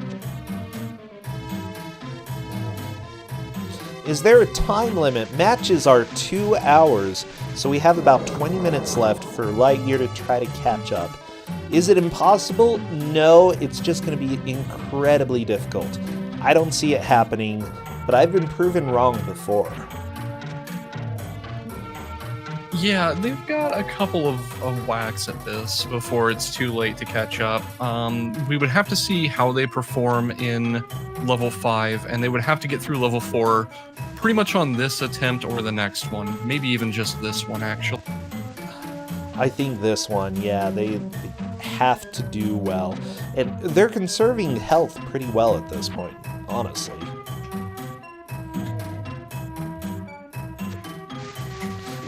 With Chris and Keith, gonna have to damage boost through the yak. That's fine, it worked. I don't know if I agree with that decision to pick up the health, but we'll see if he can respawn the platform. There's a yak. There's more grass on the left. Oh my gosh, that jump! Yeah, that was pretty impressive. Oh nope, no! I love it. Yaks deal 2 apples worth of damage, by the way, so there was no way that with Chris and Keith was gonna get through there at that point. So Chris and Keith is kind of in the final minutes mode where you know you have one good attempt left in you, and they're not going to accept dying on that. I think that's a good way to think. Honestly, though, rather than reset and go through all the password stuff, it might be faster to just die. Oh my gosh. Justin said, "Okay, Reaper."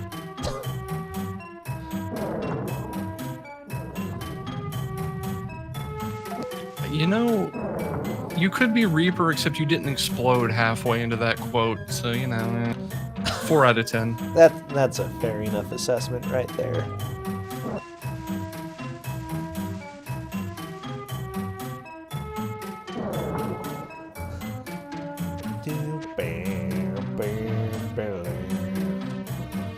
Okay. LiteYear grabbing the ball from the ground and going to be running to the end of the stage. They know what to do on this stage. It shouldn't be that stressful. I believe they're going to be going for the extra life as well. Probably a good decision. Yeah, as long as they get one good push here, they may be able to get... Because it didn't take Chris and Keith too long to get through the next 2 levels. I could see one solid push being enough. Did left clear snowy? Yes. Left got to... Let's see, Chris and Keith got to about halfway down the next stage.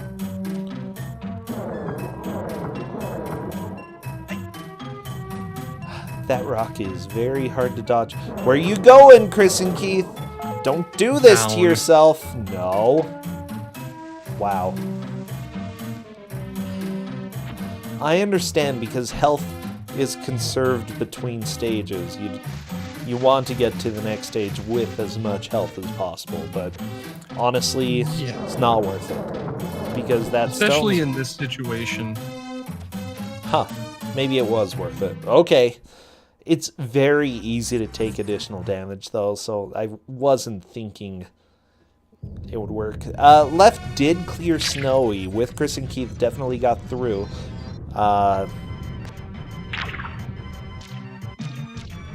However, he didn't make much progress through the next stage, which is not a surprise. The next stage is brutal. The slide down the mountain. Now, unfortunately, the person who loses this match is eliminated from the tournament.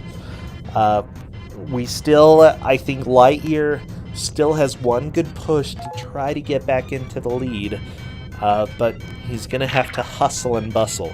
Taking 1 death on the stage, not a huge deal. He just needs to beat this stage in the next couple lives. If he gets a game over, I think that seals his fate. At this point, yeah, they've been pretty cautious running up to level 4 here, so anytime they would have had to make a second attempt, they pretty much burned, making this one as good as possible. Yep. They would have to basically speedrun. I mean, it could still happen. It could. What is the world record in this? I don't know. It's like 18, 20 minutes, isn't it? The Game Boy Color version is. I think that the Super Nintendo version is a little bit longer, something like 40 or 50 minutes, if I'm not mistaken. Oh. All right, Chris and Keith got through rescuing Snowy from drowning.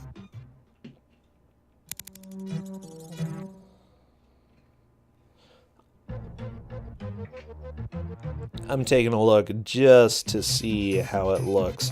Oh, you know what? It looks like console version is 23 minutes. I was really wrong.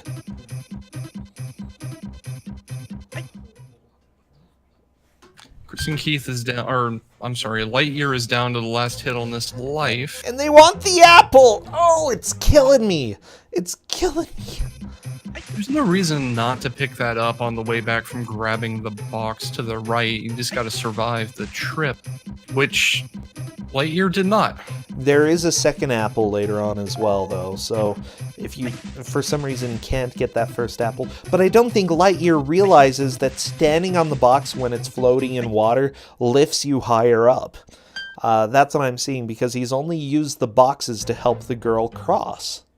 Even though he stood on the boxes, he hasn't put 2 and 2 together at this point. This auto-scroller is so dumb. Yeah, it's really dumb. What? Oh, right side of the statue again. Go on the right side of the statue, you die. How does this even work? So, how does, in lore, like in key fob, how does, if you cross on the right side of one of the statues, the screen stops scrolling? I don't know. There we go, okay. Yeah, Chris and Keith keeps jumping over trees instead of going under them. Kind of killing me. It's killing him, too. Well, yeah, more so. Okay, LiteYear gonna drop the box.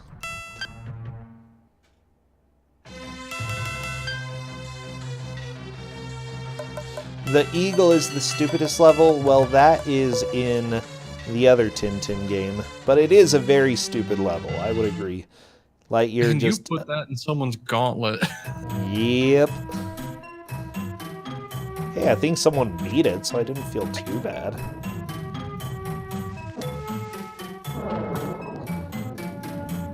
Yeah, it's definitely in Prisoners of the Sun. LiteYear taking it a little bit slow, running into a barrel right there, not able to get the apple because they didn't have the box, jumping over a barrel. This is the gauntlet right here. Ooh, taking it slow, very nice, LiteYear. There's another box here and an apple.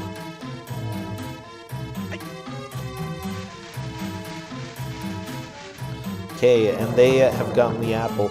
In essence, just running to the end of the stage might be the best idea. And we're here! I don't know. LiteYear is through!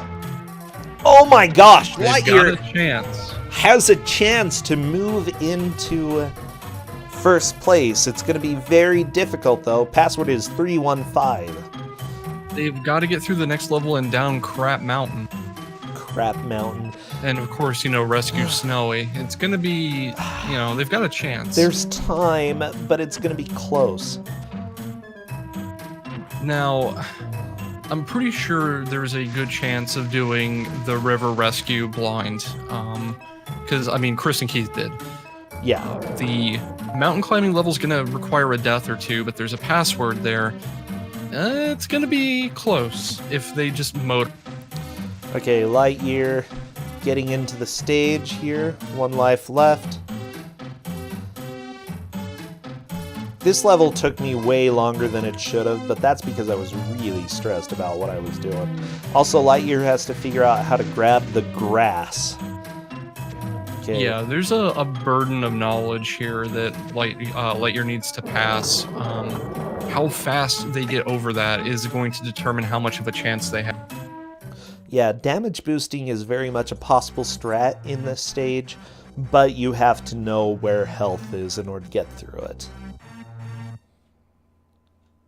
Okay, LiteYear entering the password. There goes Snowy. Goodbye. Nobody liked you, Snowy. I mean, at this point, I would just make it a point of fact to keep Snowy away from any body of water. Yeah, that sounds like a reasonable thing to do. Stupid Snowy. Oh, jeez. Wait, LiteYear sees the one up, but they got stuck.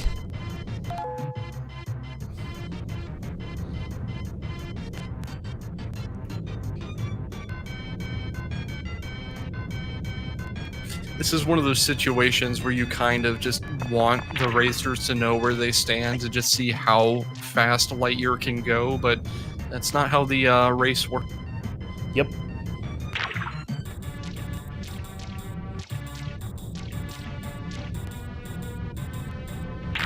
Yeah, LiteYear is really just trying to damage boost through a lot of these boulders. Yeah, that's not really gonna work. There's too many damage sources and not enough health to really pull off damage boosting through a lot of this. When I did it in the gauntlet, I think I just damage boosted through one bull or yak or whatever it is. I guess it's a yak that doesn't have grass anywhere immediately near it. Yeah. And even that kind of strained my health. Yeah, it gets really close when you have like no health left. It's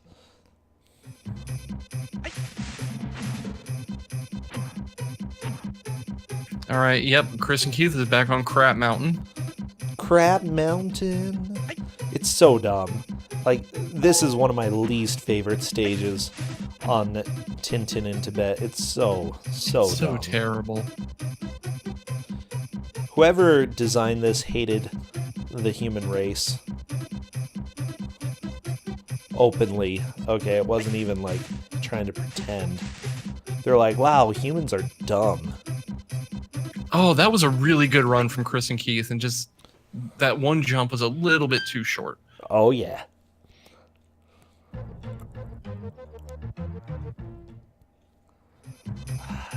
LiteYear starting to make some progress here. Yeah. The Snowy Rescue is what, 3 minutes or so? Yeah, it's not even very long. LiteYear has a password, so not a huge loss dying this time.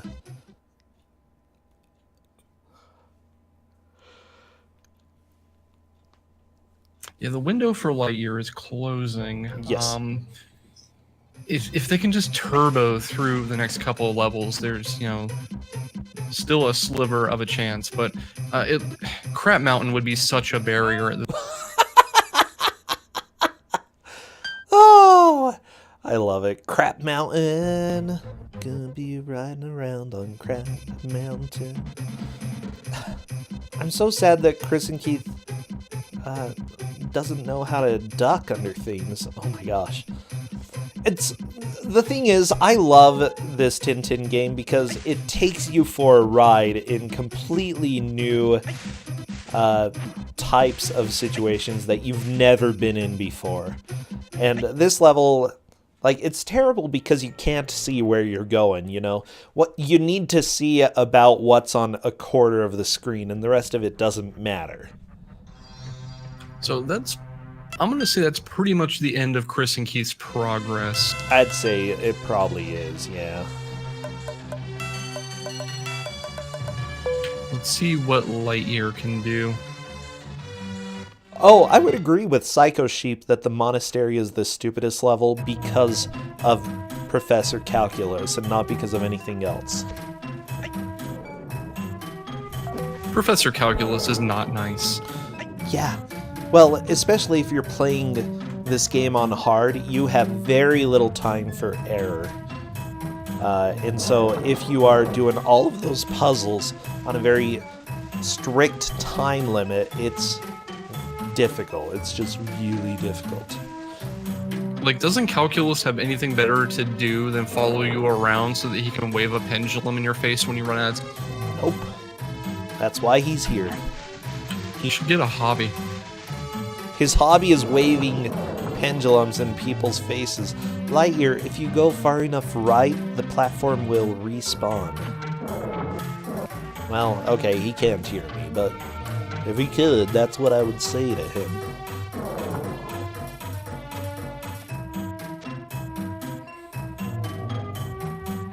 I just love the rectangles of grass. Like, they could have done anything with that, okay? Like, but they gotta stay true to the lore that you're taking rectangles of grass in order to distract the yaks. Lady Amygdala is asking about the appearance of Fart Wall. You are not going to see Fart Wall, and in this game, the wall does not fart. It's only in the Game Boy Color version. Well, Game Boy Color and original Game Boy. No fart walls on Super Nintendo. I don't think LiteYear has quite figured out where to go about halfway through this level, and I think that's going to put an end to their ability to move forward. I think so, yeah.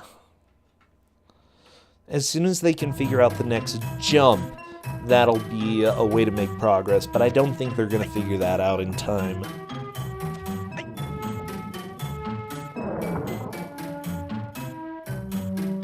Well, as you expected, level 4 did turn out to be about a 45 minute to 1 hour barrier for both racers. Yes.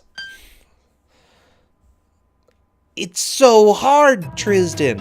And this is like not even halfway through the game. This is what, a fourth, a fifth of the way into it? 32% according to the completion that Chris and Keith got. Did you say 22%? 32. Oh, 32? Yes, I believe Chris and Keith got 32% on Crap Mountain, and this particular level is something like 21. Oh, yeah. So you have seen, including Crap Mountain, that's been 32%. Yep. Wow, good job, LiteYear. That was some good. A pretty neat jump. Is he... Okay, he saw grass to the left. He's trying to pick the grass, but Tintin's just breaking his neck instead. Okay. He doesn't need a neck. He barely has one. I mean, he invested all his points in man bun and not enough in neck. That sounds like something out of Caves of Cud. You're totally right, it does. Oh my gosh, okay. LiteYear jumping to the headstone on the left. Oh no! Oh, I'm so... Oh. That's unfortunate. He can still recover from it, but he's gonna have to go back to the left in order to respawn the platforms. Can't grab the grass. Gotta get the grass. Okay, he's got the grass. The rectangle of grass. The grass tangle. Why is the rocks next to Tintin's feet there vibrating? They're scared. I would be scared too. They're scared of what's gonna happen. I would be scared of Crap Mountain. Crap Mountain, the most terrifying mountain of all. Just go right to... Yes, LiteYear's through the stage. At least he might see Crap Mountain, but I don't probably believe not. that LiteYear even has time to finish the river stage at this point, unfortunately. He did get the one up. I like how Snowy fell in the river and Tintin's just like, hey, I'm gonna go this way, whatever. Yeah. Ooh, everything getting LiteYear. Yeah, LiteYear doesn't realize you can climb up on the platforms. Not a surprise. I mean, why would you think that? I guess because I've seen you play through Tintin games, and that's about it. Yeah. Oh, the stick kills LiteYear. And we are just about out of time. We've got 40 seconds left. So as we move into the 40 seconds, it looks like the high mark for Chris and Keith was Crap Mountain, which is level 7, and then LiteYear got to level 6, which is the river. Yep. It was a pretty close match for a while there. They both got past level 4 at about the same time-ish. Well, nah. No, LiteYear took a lot LiteYear longer. was about 10 minutes behind. Yeah. Like, I believe LiteYear made it there first. If it would have ended on the hour, I think we would have seen a different result. Yeah. Well, LiteYear would have taken it at the 1 hour mark, and then from there he just got stuck for a long. With that said, we are done with this game. We are done with Tintin, okay? Everybody, take a breather. It is time.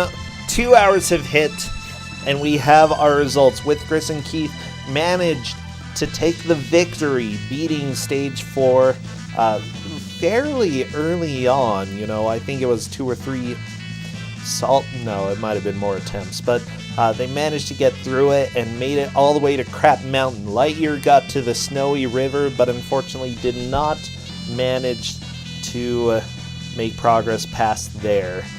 So I cannot drag Chris and Keith in, can you? Yeah, I've got Chris and Keith. Hello, how are you doing? Hi there, I'm doing okay, not too bad. You alive? Yeah, surviving. Okay, good. Well, you took the victory, by the way. Congratulations. Alright, thanks a lot. Let me go ahead and drag LiteYear in here as well. Hello, LiteYear. Welcome, welcome. Hello, Bracintia. Hey, so, LiteYear, it looks like Chris and Keith actually took the victory by 1 level. You were Man. starting to get really close right at the end there. Yeah.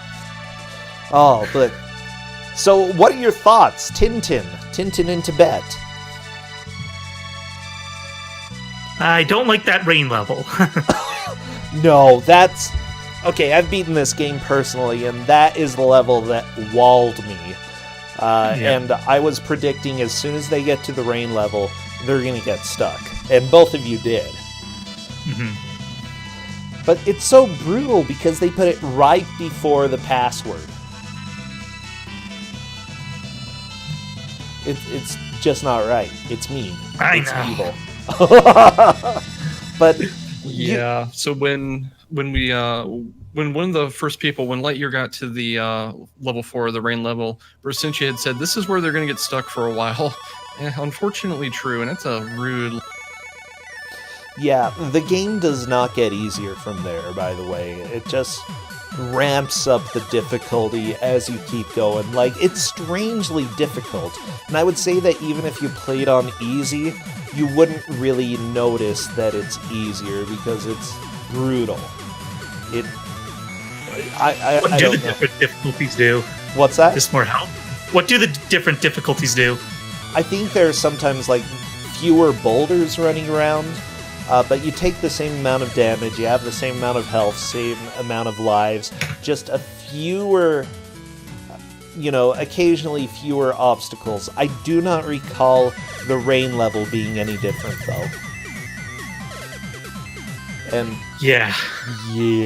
it's, I don't know, it's butts, seriously. So, yeah, Chris and Keith, you took the victory. LiteYear, you're out of the tournament. I'm so sorry to say that. You put up a great fight this year. Hit me up. I'll get you $35 in Steam games. Let me know what you'd like. I'll send you Fateful Findings as well. I'm wondering, did you two find anything redeemable in this game? I think it's fairly close to the comics from what I've seen of them. Like, the art style's good, and, it controls decently well, I think. Yeah. Yeah, it looks quite nice, but I personally would not say it controls that well. The sliding. Well, yeah, I did learn that if you let go of Y, you won't slide, and then the direction. Yeah, I would say that if you like the art style, and you like Tintin at all, the Game Boy games is where you should go, because they're fantastic from what I have seen.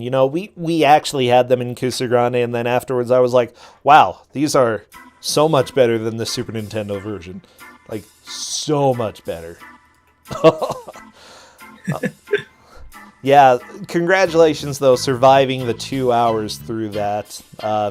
It's not the most trivial game in the world, but you both did great. Yeah, thanks a lot. Yeah, and congrats, Keith. Good luck in the next round. Good game, LiteYear. So, who is going up against with Chris and Keith in the next round? I'm sure Ketis knows. It may or may not have been decided as well. I'm not sure. But we'll have to take a look. Oh, apparently the winner, either Dragon Dark or Genie will be facing you, Chris and Keith. So, you've got that to look forward to. Dragon Dark won the first Kusogrand as well, so he's definitely going to be a strong competitor. Genie has been new this tournament. I'm absolutely surprised how they're doing, but they've been kicking butt. So, next match with you is going to be fantastic because, like, both you and LiteYear, I have no idea who was going to take the victory here. Honestly, I could have gone either way, and so I'm excited to see how you do against the winner of that match. Well, I can't wait for it. Yeah, it's going to be a blast. Well, it is time that I need to go disappear, A, for food, and B, for a meeting tonight, so we're going to call it quits. I do want to raid somebody. Again, we're raiding this guy who's working on getting partner. He's a friend of mine here, so he's doing this big push to try to get the average viewer level up to where he can get partner. So let's go raid him. Do we have a good message? We could do Dazing. That's from the other Tintin game. There's another one for the Super Nintendo that's just about as butts. One more thing. I just wanted to ask, did you have to save that kid in the Wayne level? Yes. I assume you did. Yep. Yeah. Okay, good. Oh, we can say bones. It's bonus, but for hardheads. Okay, let's go shout bones. It's bonus. Go tell him hi for me, and let's go ahead and call that quits. Thank you again, LiteYear and Keith. And Tristan, thank you so much for helping commentate. I appreciate it. Yep, no problem. Bye. Bye-bye.